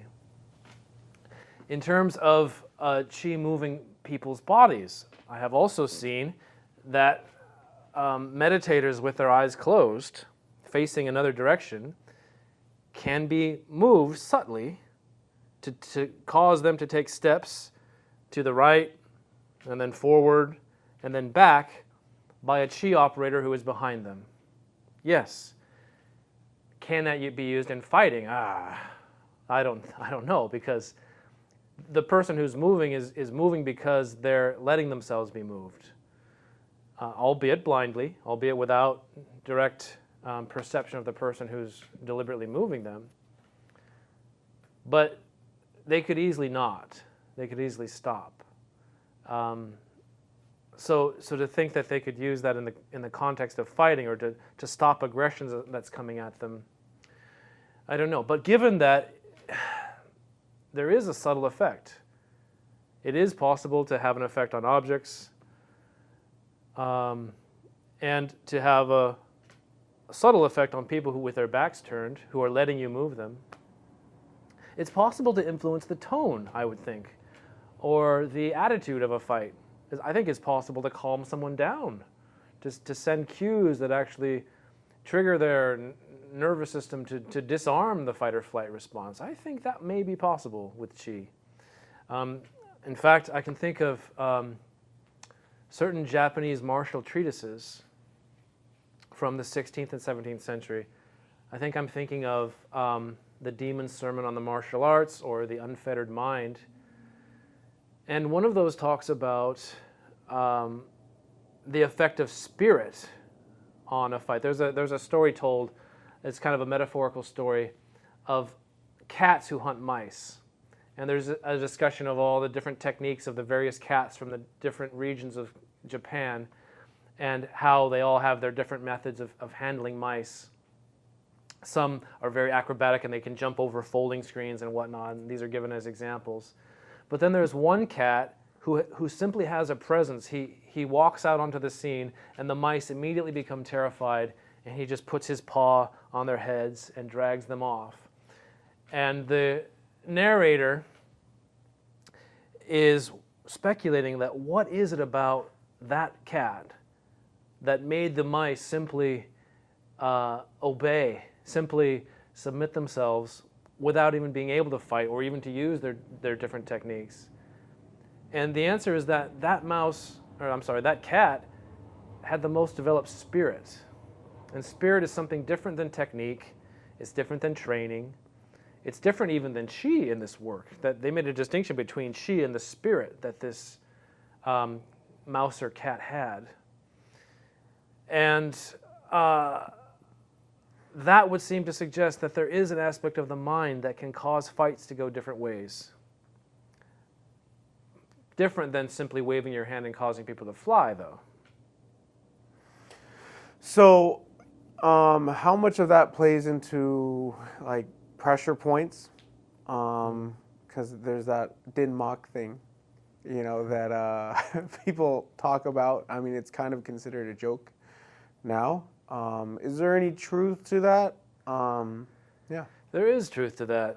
Now, it was exaggerated in the popular consciousness probably by those 1980s ads that used to appear in the martial arts magazines where the merchant would purport to sell you the secrets of the death touch, where you could just hit someone with one strike and then they'd be dead 6 or 7 hours later. Well, I'm an acupuncturist, and I daily use needles to cure people of various health conditions. There is definitely an effect on healing that acupuncture demonstrates and provides to people. So it stands to reason that using that same system, you can have an effect to the detriment of a person, not to heal, but to harm. In much the same way that we use combinations of needles to support various systems and have a synergistic effect on a patient's well-being, you can strike certain points in sequence and have a greater effect than if you had struck any one of those points individually. There is, for example, a way to strike Sanyinjiao, which is the triple yin crossing point on the ankle or above the ankle, and spleen 21 and gallbladder 21 to cause a person to wilt, maybe not to be knocked unconscious, but to suddenly become very dizzy and be forced down to the ground. And this works because of the way that these points work. San Yin Jiao, 3 meridian points cross here. So if you hit that point, you momentarily stun the yin system of the body. And then if you hit spleen 21, spleen has to do a lot with the strength of muscles in the body. And then finally, to follow up with gallbladder 21 has the effect of descending people, or descending. I mean, we use gallbladder 21 in the clinic if someone has like spells of dizziness, or if they have even acid reflux or high blood pressure, because gallbladder 21, right here at the top of the trapezius, has the effect of descending things. So it makes people's energy and awareness go down. And if you hit that in sequence after striking the other 2 points when someone is already weakened, you actually get the literal effect of having their body drop. This is an actual thing. It's seen not just in Chinese Mak, but also in Japanese Kyushu Jitsu, for example. So any culture that understands acupuncture should be able to understand these concepts and principles as well. As to whether it's seen in the way that it's demonstrated in videos on the internet, no. Those videos, those work in the same way that healing in Christian megachurches works. It's the mass hysteria of the crowd who expects a certain result, who are worked up into a fever pitch of expectation, and who also are blindly following the authority of the charismatic pastor or healer, or in the case of the martial arts, the master, and to do what that person wants because of their devotion to him. This is a different thing. This is not the same effect as what the meridians have or even what Qi has.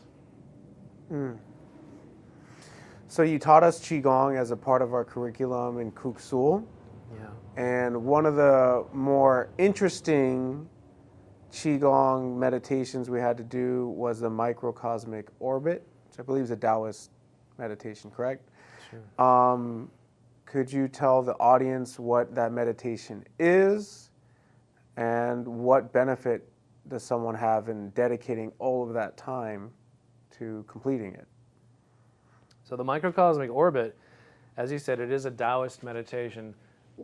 It's considered the foundational inner alchemy meditation if one is seriously going to take on the study of Qigong. I mean, obviously the most basic Qigong is just to build energy in the Dantian, but once you have energy in the Dantian, the microcosmic orbit is what you do with that energy. Now, from the point of view of acupuncture, of course, conceives of a network of meridians that flow across the body and even through the body. And it just so happens that the microcosmic orbit makes use of the 2 main meridians of the body.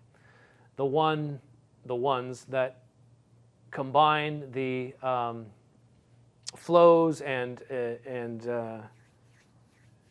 thoroughfares and effects of several other meridians. And those are the Runmai, which runs down the front of the body from the lower jaw down to the perineum, and the Dumai, or the governor vessel, which runs from the tip of the coccyx all the way up and over the head to the upper lip.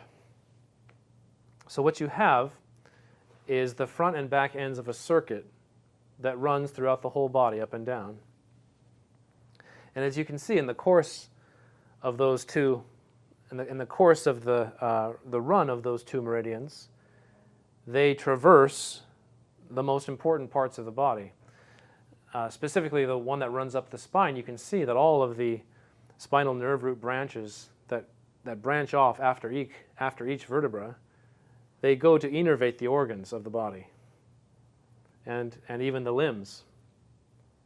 Likewise, in the front of the body, passing down, this central line passes through not just all the organs in the neighborhood, but every hormonal gland. There's the thyroid, the thymus, the pancreas, the adrenals, the gonads. These are all affected. So to accomplish the microcosmic orbit is to deliberately and willfully widen the bandwidth of those 2 courses, and also to deliberately connect them so that you have a circuitous flow of qi that is unimpeded through the body. And to have that in a much more clean and established and really widened way than the ordinary person has, you can imagine it does all kinds of things to prevent illness and aging and everything that is due to the to the decay of exchange between all of those anatomical areas of the body and all of those physiological processes.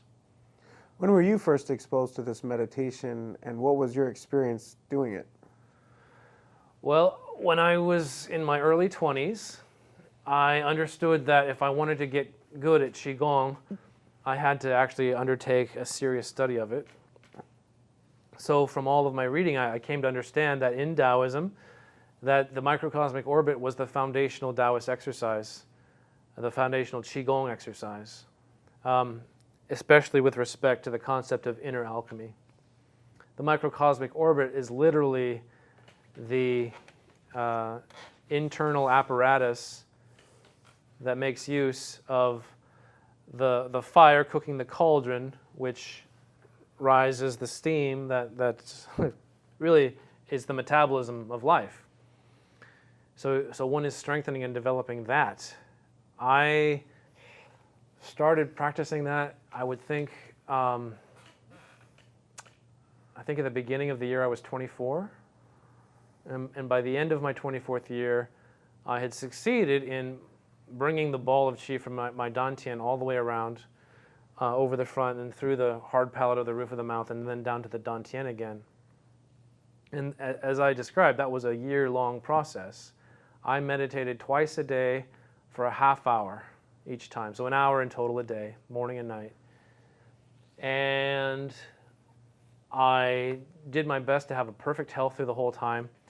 More importantly, I didn't ejaculate for the whole time. And that was an important prescription, an important prerequisite, because in the Taoist thinking, ejaculation expels energy. So all the energy that one would have raised to help power through the root, to kind of to drill out the widening thoroughfare to get these meridians opened all the way, would have been wasted.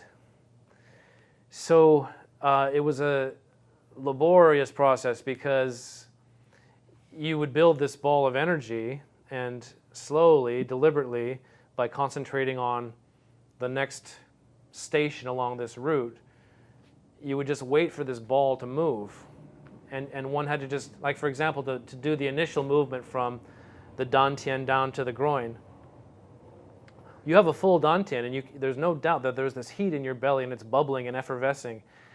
And then you just concentrate on your groin, and you just wait until finally, whenever it decides to finally move, it's kind of like a lava lamp. There's just this kind of gradual shifting, and you can feel the ball moving, and part of you is like, finally, and the other part is like, why is that moving by itself? It's just so uncanny. It's like a ball, you said?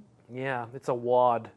Now, if your concentration is good, it stays in a stable, integrated ball shape. If your concentration is poor, it starts to widen and leak. And that's why you need to really establish good concentration before you undertake the microcosmic orbit, because poor concentration can lead to the leakage of qi, and also the abandonment of qi to various parts of your body. So you need to keep it coalesced and coherent. Did you know the moment you completed it? Absolutely. I knew it was back to my dantian. The final leg of that route sees the ball going down the front of your body to rejoin the dantian, so it's coming from above. And as I said, there's various stations. So from the groin, it goes to the perineum, and then it goes to the tip of the tailbone, and then it goes to the small back, the mid back, between the shoulder blades, the back of the neck, the crown of the head, the third eye, the hard palate, the throat, the heart, the solar plexus, and then finally the dantian again. So I knew when it had crossed into my heart, and then when it had come to my solar plexus. And then I knew the final stint where it moved to the dantian. No doubt. Did you notice what was the result after? What did you get out of all that effort?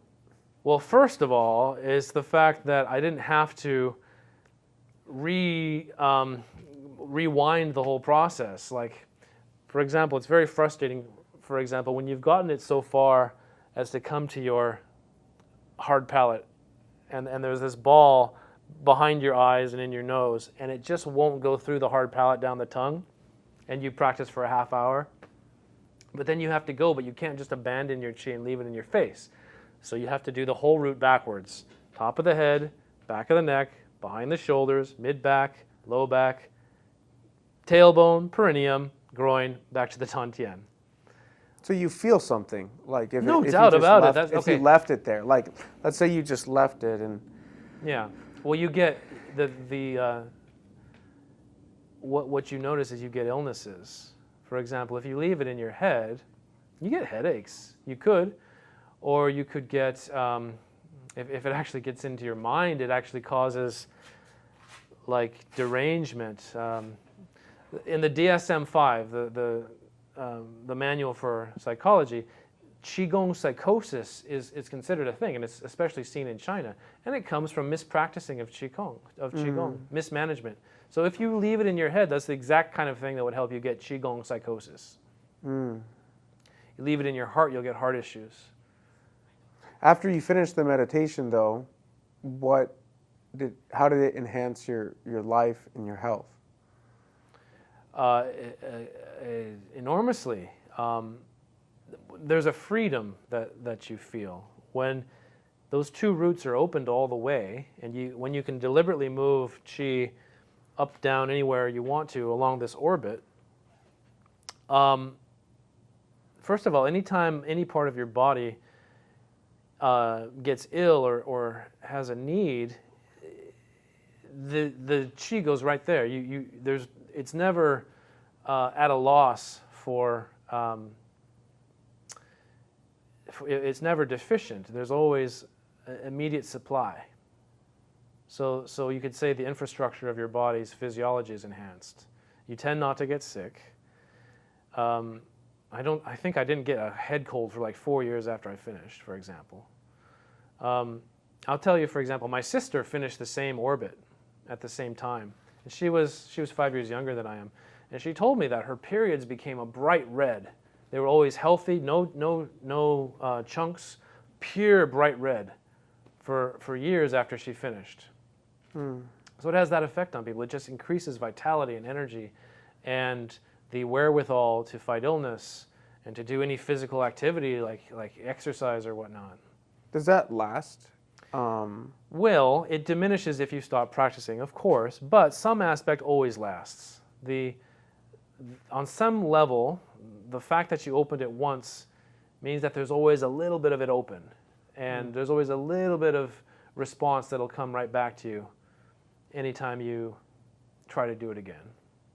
Yeah. One thing that I think is very interesting is your approach to teaching Hapkido, because it's almost similar to like when I see Tai Chi instructors describing movement, and I don't really see that approach when I look at like an instructional of Hapkido. It's a little bit more straightforward. Even though Hapkido is rooted within circles and all of that movement.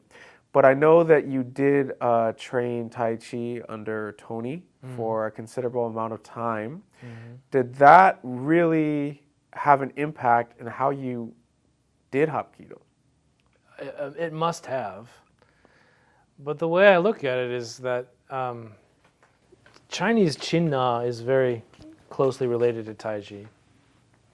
Most serious Taiji martial artists who train Taiji as a martial art, not just as a health practice, they inevitably pursue Chin Na. And Chin Na is almost indistinguishable from Hapkido.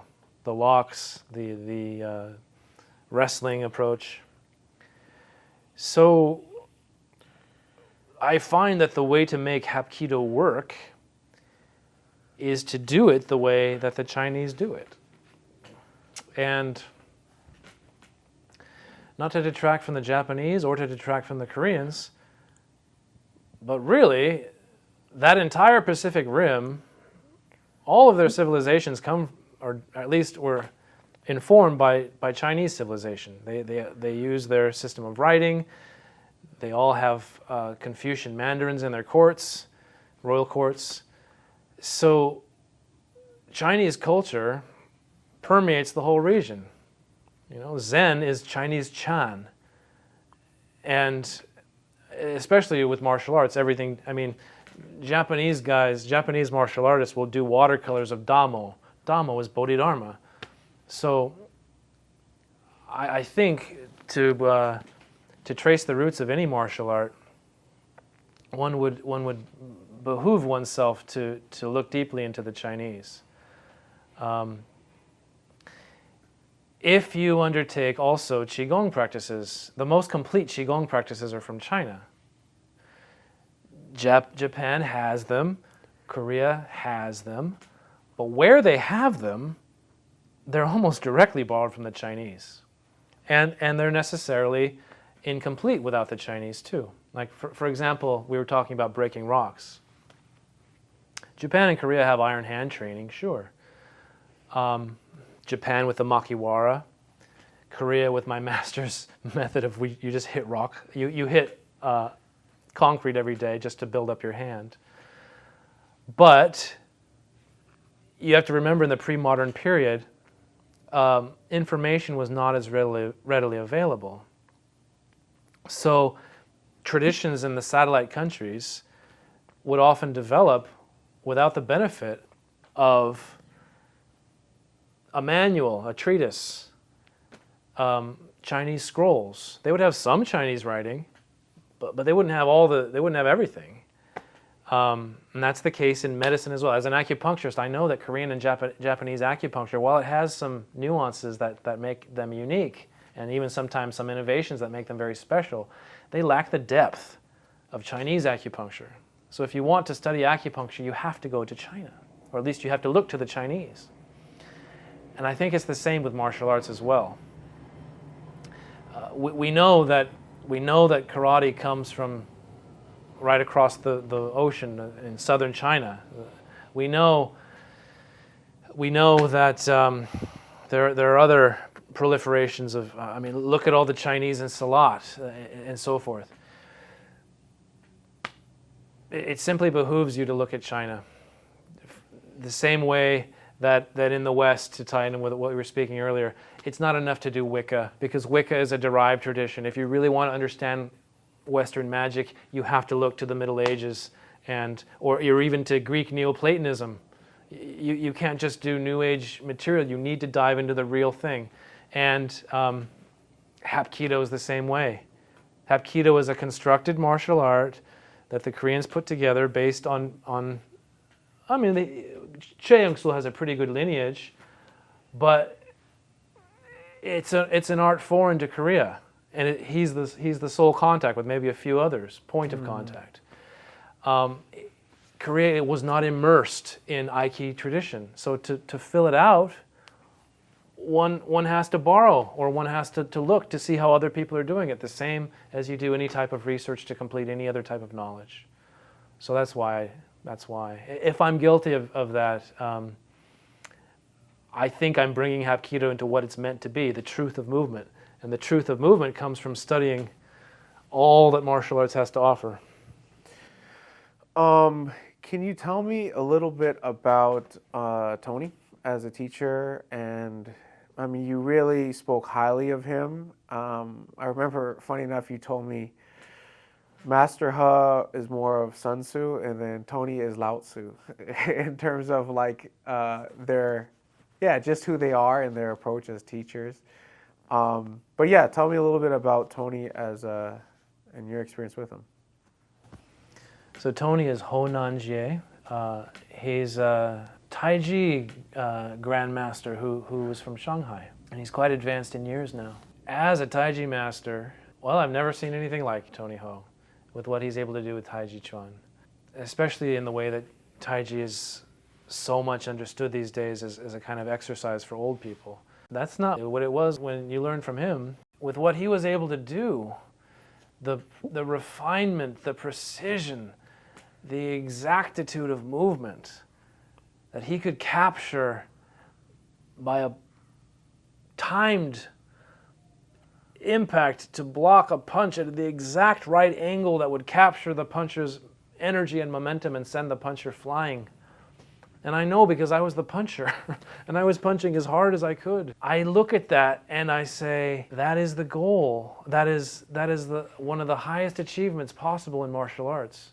Martial arts, in the extent that it's physical and it depends on your physical body, it's a losing game. Because aging is inevitable. You can train the most dynamic, powerful, acrobatic kicks, but eventually your tendons will tighten, your back will curl, your posture will stoop, and those kicks will be lost to you. But if martial arts is the pursuit of self-knowledge, and if martial arts is an extension of Zen, if martial arts is an extension of trying to make sense of reality and what life is and what we are, then what Tony Ho was able to achieve with Taiji is really good news. He gave demonstration to what, at least on the outside surface, self-knowledge can do. By the heightened awareness and perception that he has, which enables him to do those martial feats, it makes one think, how else does he see life? What else about life is more possible for him because of his perception? What kind of life is he living with the ability to do those things? If he can perceive, apparently metaphorically, the buzzing of a hummingbird's wings enough to catch a person's punch and send them flying the way he does, how else is life? What else is he seeing that the rest of us are missing? So, were you able to explore any of that with him in terms of just like seeing how he views things with life in general? And well, he had uncanny abilities. I mean, he had the ability to, beyond what I'm hinting at, beyond just the physical contact and the sensitivity he had there, he had sensitivity to people's presences. The day my girlfriend broke up with me for good, she did it like 8 times back and forth, but the day my girlfriend broke up with me for good, I walked into his class one morning, and I was on the landing over there, which is, it's about 70 feet away, and he was where we are now, or where I am now, and he turned and looked at me as far away as I was, and I put a big grin on, and he said, hey, if you don't want to train today, it's okay, because he could see from this far away what the devastation that I felt, and that's uncanny. And that's the kind of thing that the martial arts legends say that masters are able to do, but he was really able to do that stuff. So, the times I would train with him, really training with Tony Ho is you don't really train, you just go and you sit and listen to Taoist philosophy. I mean, there's not a lot of activity, there's not a lot of push hands. I went to those classes too, yeah. But it's the equivalent of my classes where we talk and I lecture on the board, so it's not bad. And in that sense, it's not really like training. I mean, we did some drills, we did some push hands, we learned a form, but really learning from Tony Ho is sitting at the feet of a Taoist pedagogue and listening to a Taoist philosopher expound. And that was a real great benefit and a real privilege to have had somebody, to be exposed to somebody like that. And if he made my martial arts better by listening to his philosophy, he deserves the credit. Yeah, I see a common trait among a lot of, I've noticed it with shamans, and we even saw it with Tony, which is kind of like this kooky side where there's like an element of humility where they have this understanding that whatever they're able to do is not really them. They're, like ceremonially, if you're a shaman, you really should be looking at it as I'm facilitating something for this deity or this to heal this person or to help. I'm the facilitator, but I'm not the person that's doing it for you. And because of that, there's not this massive ego that comes with it, and they really often have gone through a lot.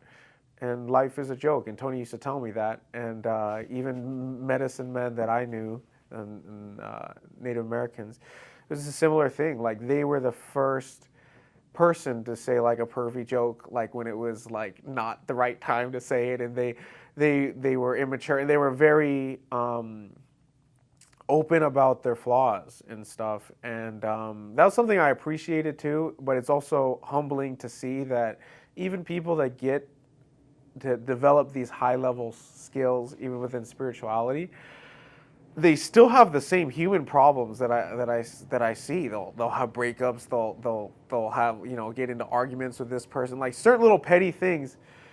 You know, there's just like this human element that we can't seem to get rid of. You know, I don't know if we're meant to get rid of it, but I remember when I saw Tony, that like that Chinese lady that's always like with him, was like he reads faces. So Tony's like getting really close. He looks like Master Oogway, just like putting his neck real close. And then he said, he's like, you take life too seriously. He's like, you need to find a nice girl. And he goes, doggy style. Really? Yeah. Tony And then he just started laughing, and the girl was kind of embarrassed. And I was like, all right, nice to meet you too. But she was like all excited. She's like, he reads faces. And she thought he would say something like profound. But it was like, in a way, it wasn't surprising, because I've experienced that type of quirk with a lot of like people that are very insightful. And sometimes that was like part of it. Like, you know, maybe I was in that moment, he felt that I was a little bit too serious about things. So he wanted to kind of get me to crack for a second, you know? But yeah, so I was fortunate enough to meet him too, and I'm lucky he's still around. What is Zen? Oh, well, you pose that like a koan. There actually might be a koan that goes like that. Well, Zen is a denomination of Buddhism, one of many, but Zen in particular comes out of China. Of course, Buddhism was already in China when Zen arrived. Really, it's the patriarch Bodhidharma who crossed the Himalaya mountains from India and came into China and brought Zen, or at least he brought what would become Zen to the Shaolin Temple. And incidentally, he also brought Kung Fu with him, or at least the Indian martial art that would become Kung Fu. So Zen is a particularly Chinese-flavored strain of Buddhism. It's highly influenced by Taoism. And if we trace Chan, which is the Chinese flavor of Zen, all the way back through Bodhidharma to the Buddha in India, it goes all the way back to one of the Buddha's disciples, whom the Buddha recognized with a special transmission of Buddhist recognition of realization. Mahakasyapa was the only one of the Buddha's disciples who understood what the Buddha meant when the Buddha wordlessly held up a flower. Because Mahakasyapa smiled when the Buddha did that. And the Buddha recognized him as having received a transmission of Buddhist realization that is carried without sutras, without scriptures, mind to mind. And that has always been the hallmark of Zen, is the mind-to-mind transmission. So Zen, it's from Buddhism, so it comes from India through China. Bodhidharma brought it to Shaolin Temple. Was that the only place he brought it, or did he spread it all over China? No, in fact, he actually sat still for 9 years in front of the Shaolin Temple, staring at the wall before he even went in and ministered to them. And then they say that his eyes bore holes through the wall, and you can actually go and see the tourist site where his eyes have borne holes through the wall. Damo's cave, right? That's right. That's right. Yeah, Damo is what the Japanese call him. What did you ask about him? I'm sorry.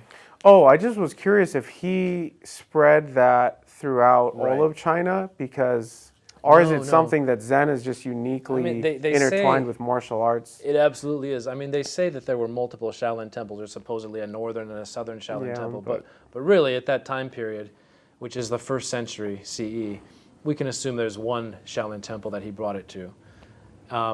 So he brought Kung Fu and Chan type style of Buddhism, which is different than other Buddhism. In general, as I was saying, Zen is a mind-to-mind transmission. It's about instant realization. Other forms of Buddhism, well, they involve more chanting. They involve more prayer. Definitely sutra reading. They're more communal and they're more devotional. Whereas Zen has always been different than that. It's about, again, this instant realization that transcends scriptures, even transcends discussion. So Zen, they don't do Qigong though. Is Qigong part of Zen, or is that separate? Because in Shaolin Temple, obviously they train in Qigong, but is that separate from Zen? No, in fact, you can find systems of Qigong that are intrinsic to many styles of Buddhism.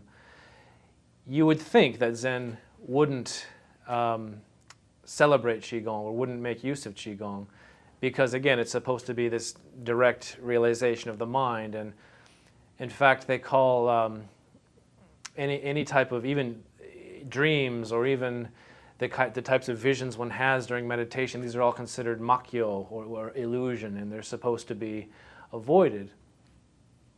But nonetheless, if we look really close at Zen Buddhism, which is still a form of Mahayana Buddhism, that they'll use dharani, which are magic spells.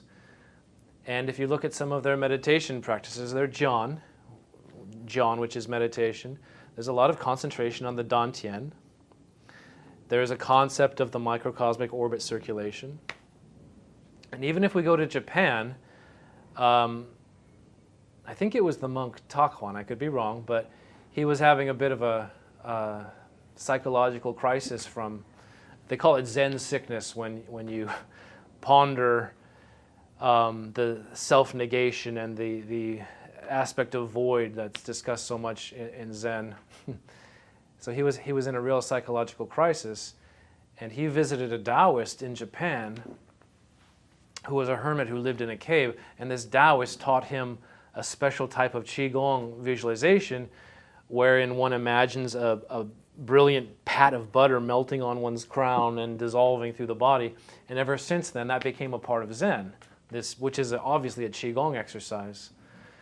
So even though the concept of Zen may be about direct realization and about skipping all of the scenery, all of the fascinations and delusions of the mind, nonetheless, within the Zen tradition, you still find magic and Qigong and even visualization exercises, even though they're not officially part of the main thrust of Zen. So Zen developed in China, but it was originally brought from India. You kind of spoke earlier about when we were talking about Hapkido and how you studied how the Chinese, Right. their way of like executing Hapkido techniques, their approach to it. Do you look to India for a lot of knowledge when it comes to Zen, or do you look for what developed in other Asian countries like China and Japan?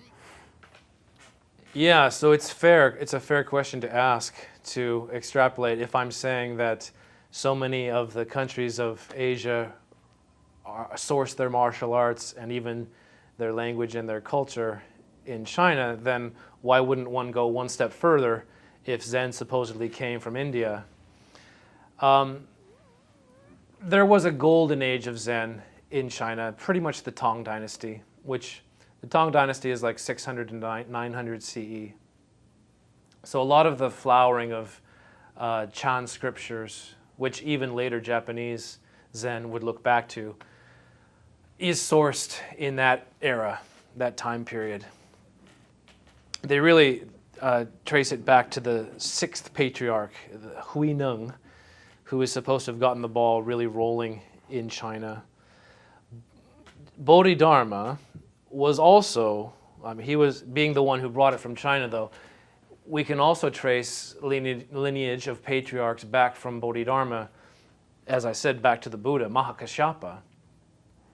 But that is honestly sort of speculative. A lot of Zen or Chan lineages will supply figures and patriarchs going back from Hyung to Bodhidharma and from Bodhidharma back to Mahakassapa, but it gets kind of legendary in those accounts and those eras, and it's more likely that a lot of those figures, if they're not simply supplied by oral history or oral tradition, are made up on the spot. So in any event, we don't have the wonderful koans and scriptures that these figures have written. We have most of them from the 6th, 7th, and 8th, 9th centuries onwards. So. Okay, so I'm also curious about the Taoist element that's a part of Zen. And Taoism is from China. So what is there sort of a relationship to where as Zen was developing in China, going through that golden era, was it just really influenced from Taoism? Can we obviously see what parts of Zen are influenced from Taoism? Well, there's always going to be argument and speculation. And in much the same way that Zen flowered in the Tang Dynasty, Taoism also flowered in the Tang Dynasty. Really, the Tang Dynasty was a golden age for all of Chinese culture. It's fair to say that Zen and Taoism cross-pollinated each other. Certainly the flavor of Zen differs from other strains of Buddhism. The aspect of nothingness or the ephemeral nature of reality is really emphasized in Zen. And the idea of direct knowledge also more so than in other strains of Buddhism, even though it's always kind of there, because Buddhism is a revelatory, mystical religion. So it's fair to say that philosophical works like the Tao Te Ching influenced Zen Buddhists and brought them away from other strains of Buddhism. But by the same token, it's also fair to say that Buddhism influenced Taoism. The idea that there could be Taoist monks is obviously a direct copy from Buddhism, and Taoist monks taking precepts and following austere lives is clearly a borrowing. So certainly that there was a lot of exchange between the two camps, and especially when you start to read some of their scriptures, it gets to a point where sometimes you can't say which one is really influencing the other because they grow very congruent. Well, what would you say is identifiable difference with Zen Buddhism and Taoism? I mean, obviously on the surface, it's the shaving of the head. I mean, you can always tell a Buddhist monk because they have a shaved head, and a Taoist monk because they have a long top knot. There's obviously some slight differences in the forms of dress. Day-to-day practices. I mean, you've studied a lot of Taoism as well, and way before you were ordained with Zen. Mm-hmm. So do you see that there is different, or is it just strikingly similar? If you read the scriptures that they write, they're strikingly similar, especially late ones, like let's say The Secret of the Golden Flower. When you read The Secret of the Golden Flower, it's ostensibly a Taoist text that was channeled by the immortal Lu Dongbin, for example. But when you read the method that this Taoist immortal Lu Dongbin supposedly transmitted to people, it's the method of Zen Buddhism. So something like that, which I think is in the 17th century, it's very hard to discern, or I should say to distinguish any variation between the methods. Earlier, it's a little more easy. Buddhism always has Vinaya. Vinaya are precepts. And these are the codes of conduct, or I should say, the sorts of oaths that the Buddha required his monks, his bhikkhu, to take. Early Taoism is more philosophical. It's sourced in the writings of Chuang-Tzu and Lao-Tzu. And they don't give austere precepts. So the core original expression of perhaps both of those religions are different in that respect, that you only get, as I was saying, proper Taoist monks with the influence and the copying of the Buddhist example in China. Right? But there are deities in Taoism as well as in Buddhism, correct? So there are. Now, in both of them, in both Taoism and Buddhism, though, the supreme principle is the mind. So in that they are alike. Deities, where they exist, are, while worthy of devotion, they're not considered the priority for devotion. Even the stories will always portray a realized being like a Buddha or a Bodhisattva, or conversely on the Taoist side, a Xian. The stories will always regard those types of entities as superior to deities, and they'll even have the deities giving homage to the Buddhas, or vice versa. So that the idea is that an enlightened human mind is completely transcendent of the kind of fortunate but ultimately temporary circumstance of a deity.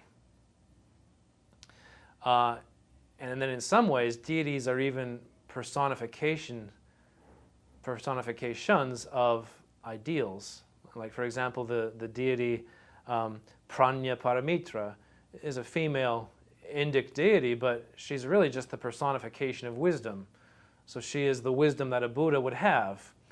And while we can regard her as a being and as an entity that can have attention directed at it, she nonetheless is ultimately understood as a personification of an abstract concept.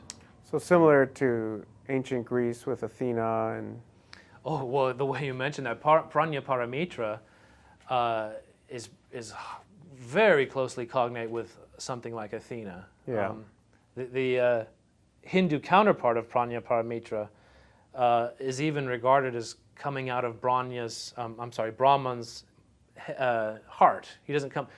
Athena comes out of Zeus's head, but the Indic version comes out of Brahman's heart. It's the same idea, though, that she's a chip off the ultimate father deity's mind. So again, the personification of wisdom. There's probably an Indo-European cognate between the two. They're probably, I should say, an Indo-European ancestor between the two.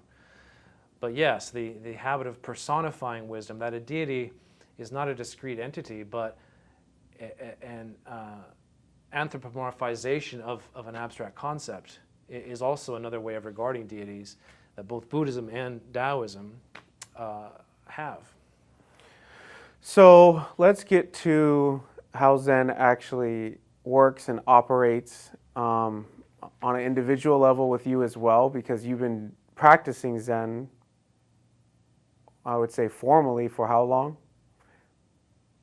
Well, I worked with my Zen master, Venerable Joshua Paskowitz, for about 2 years, and I worked through maybe a third of the koan corpus that his tradition has.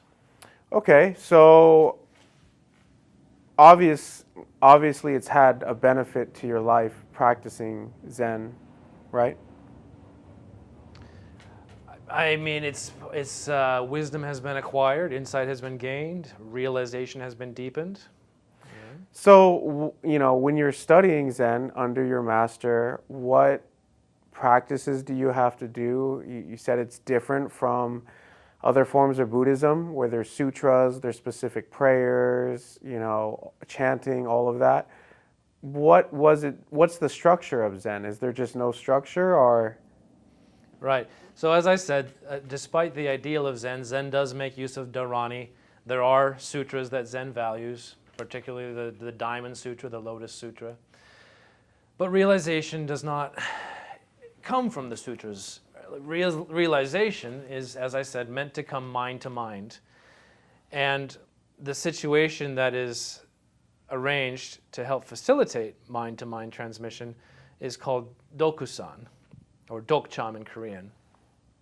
And it's a one-to-one meeting that an apprentice would have with their Zen master.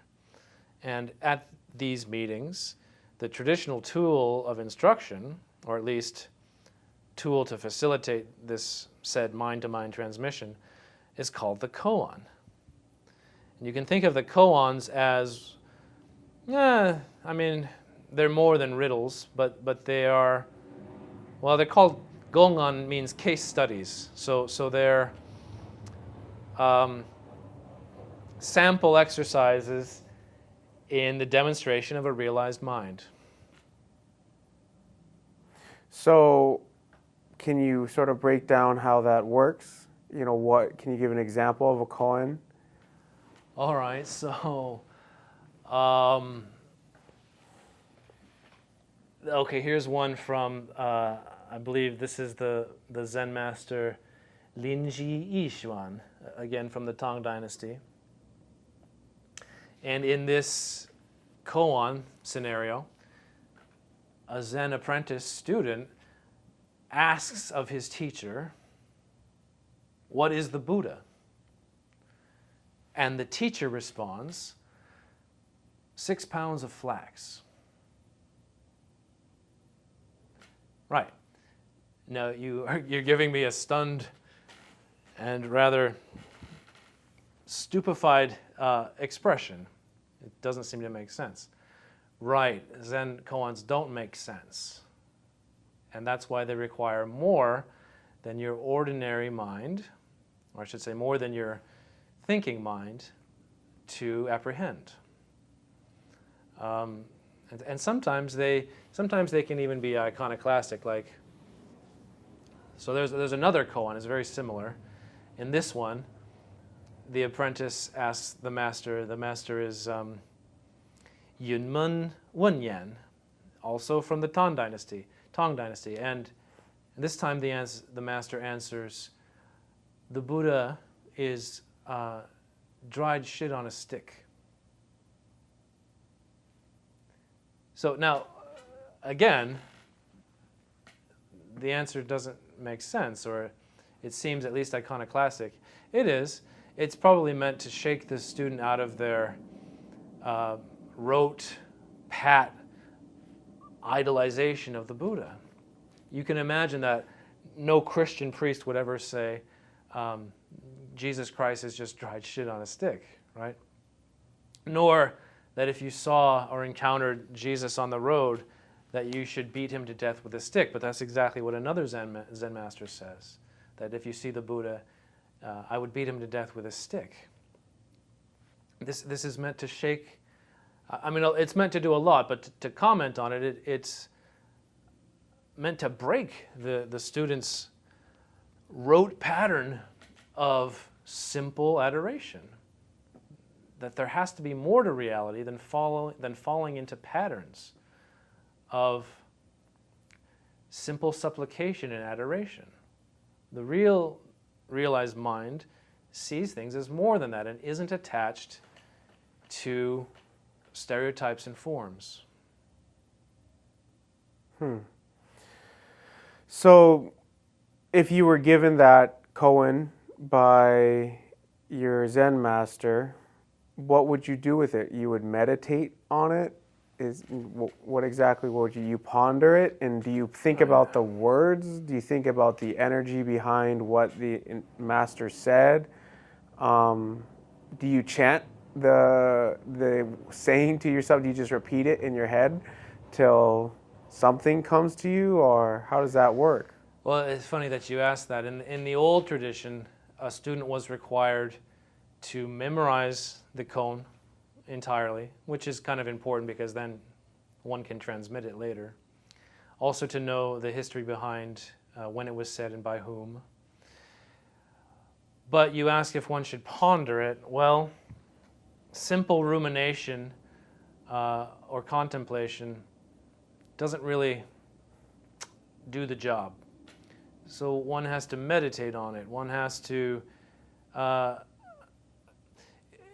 it's said that the answers that come are not irrational, but they're supra-rational. So they are beyond the rational mind. They don't contradict it, but they are beyond the rational mind. So one has to engage higher faculties in order to come to the proper conclusion. And this is done by proper meditation.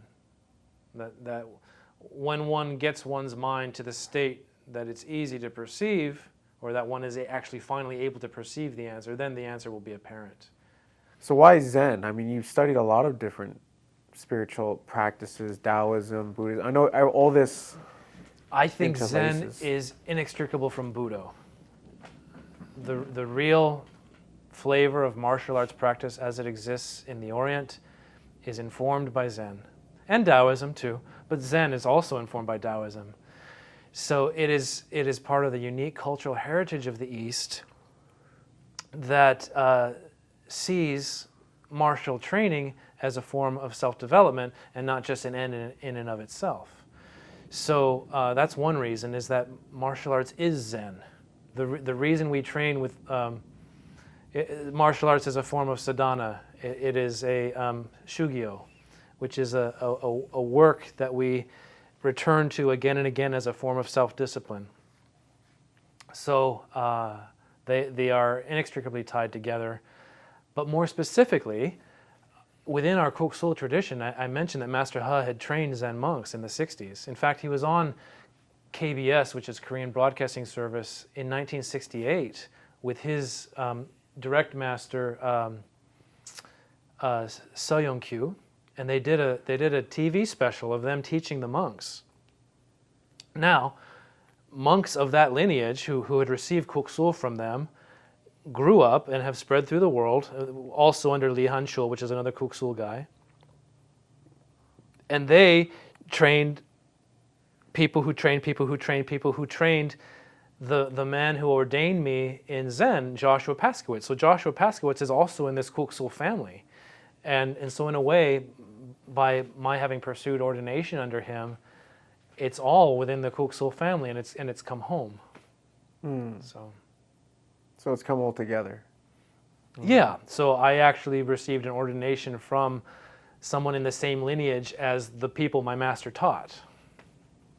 What do you mean by a proper meditation when you receive that koan and you're Right. supposed to go through this spiritual process? So a lot of the time we use the word meditation to describe any sort of silent mental exercise. But generally when you're doing active visualizations and you're trying to move things around in your body or to depict an idealized sort of imagination of something happening in your body and to will it to be so, that's not really meditation. I mean, a better word for that is work, which is what Qigong is. It's Qi work, literally. So that's exercise. Meditation, though, is meant to be putting oneself in a state of observation, of reception, because one has to see and perceive reality in its truest form, and it's there that the answers to these riddles, koans, are apparent. So if you are trying to shape the narrative, if you're trying to formulate in your mind some ideal state that you've conceived of, you're necessarily in the way, you're obstructing the perception of things as they are. So it's a very different practice, and I wouldn't call the type of work where you're imagining your body in a more healthy state, or you're imagining yourself happier than you are, or you're trying to put yourself, help yourself overcome grief or something. All of that is proactive. Real meditation is passive. So the koans that I've been hearing have been quite shocking and it just doesn't seem to make... You mean from me? Yes. Oh. They've been shocking, and they don't really seem to make too much sense. And then there's, I don't know if they're koans, but I've heard Zen stories. There's books that are just a bunch of Zen stories, and I still remember one that was, I believe it was a master and an apprentice that took a vow of abstinence, and there was just this raging flood going down this river, and this woman needed to cross, but they took this vow to not even touch women, but without even thinking, I remember this. Yeah, the master just grabs the woman, crosses the river, and what was it that the student said? The apprentice says, "Master, how could you? We swore never to touch women." And then, if this is the one I'm thinking of, then the master says, "I left her at the riverbank. You're still carrying her." Is this the one you're talking about? Yeah. So what's the difference between that and like a koan, or is that the same? Okay. Well, that story, when you hear it, it has a moral to it. You listen to the story and you go, "Oh, how nice." The master put aside his vows, and he considered that helping the woman in that moment was more important than the silly vow. And then his apprentice only had like a worldly understanding of a vow and its strict adherence, and couldn't see the greater good. Right. So that story, it does come from the Zen tradition. I think that was. It's actually Hara Tanzan is a 19th century Soto Zen priest, I think. But that story is not a koan. I think the context of why Hara Tanzan told that story is because he himself was somebody who was advocating not strictly following the Vinaya, the precepts. He lived as a monk who didn't exactly follow all of the vows. So that story was sort of a justification for his own moral stance and choice. But you can discern that in the story. You can see it has an agenda, or at least a point of view. Koans are meant to transcend all that sort of pat, simple moralizing. They are of a deeper and more realized nature. So even though Zen, or I should say the Zen tradition, may contain stories like Hara Tanzan's, Hara Tanzan didn't even mean that as a koan. He meant that as a kind of point of argument, not necessarily a koan. So, it's important to discern the difference. Mm-hmm. I mean, if you're comfortable sharing, what are like your hopes for 5-10 years from now in terms of your relationship with martial arts and what you're doing? Well, I have had a long time to examine martial arts pedagogy and how martial arts is passed on and portrayed in the public.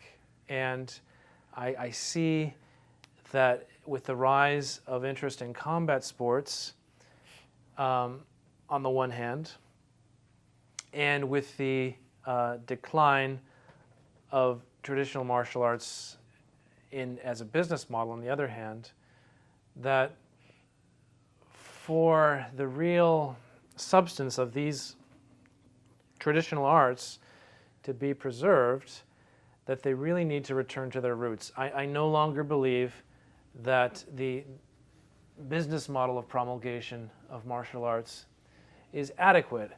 And the reason why is mostly because real martial arts asks a lot of the student. The student is asked to give back. The student is asked to undertake and do things that are difficult for the student. And if martial arts is distributed on a business model, that is to say, in a commodified transactional model, then there's really no incentive for the student to go through those trials.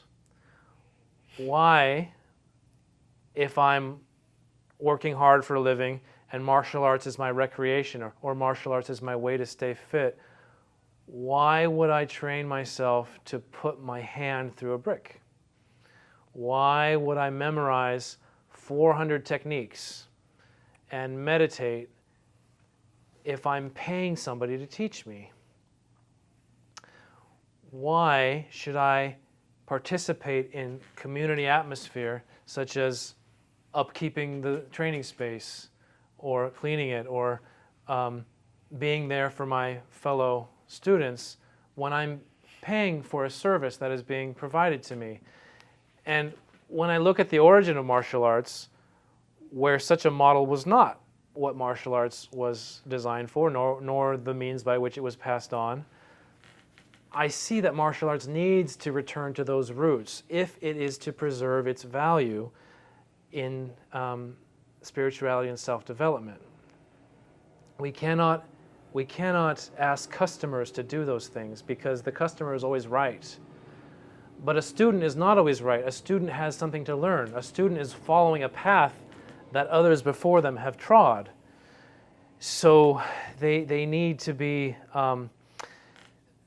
their expectations need to be shifted to the understanding that, first of all, the communal atmosphere, second of all, the need for them to contribute not just to the community but to their own self-advancement, and to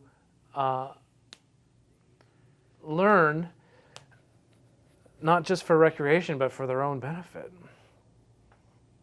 So I hope to turn my studio into a proper temple. I'm an ordained monk now, so I have the credentials to do that, and I would like to make a true Buddhist training hall, temple, to continue to pass my martial art on, because I think that's the right environment for it. I think it's the only environment that it can actually do what it's meant to do. I've interviewed, I think, 4 or 5 people here, and it was mainly when you were studying at Oxford. So the whole time I kept thinking, like, when am I going to get the interview with you as well? So happy and I'm grateful to be able to do it here. So thank you for the interview. Absolutely. You're welcome, Gabe.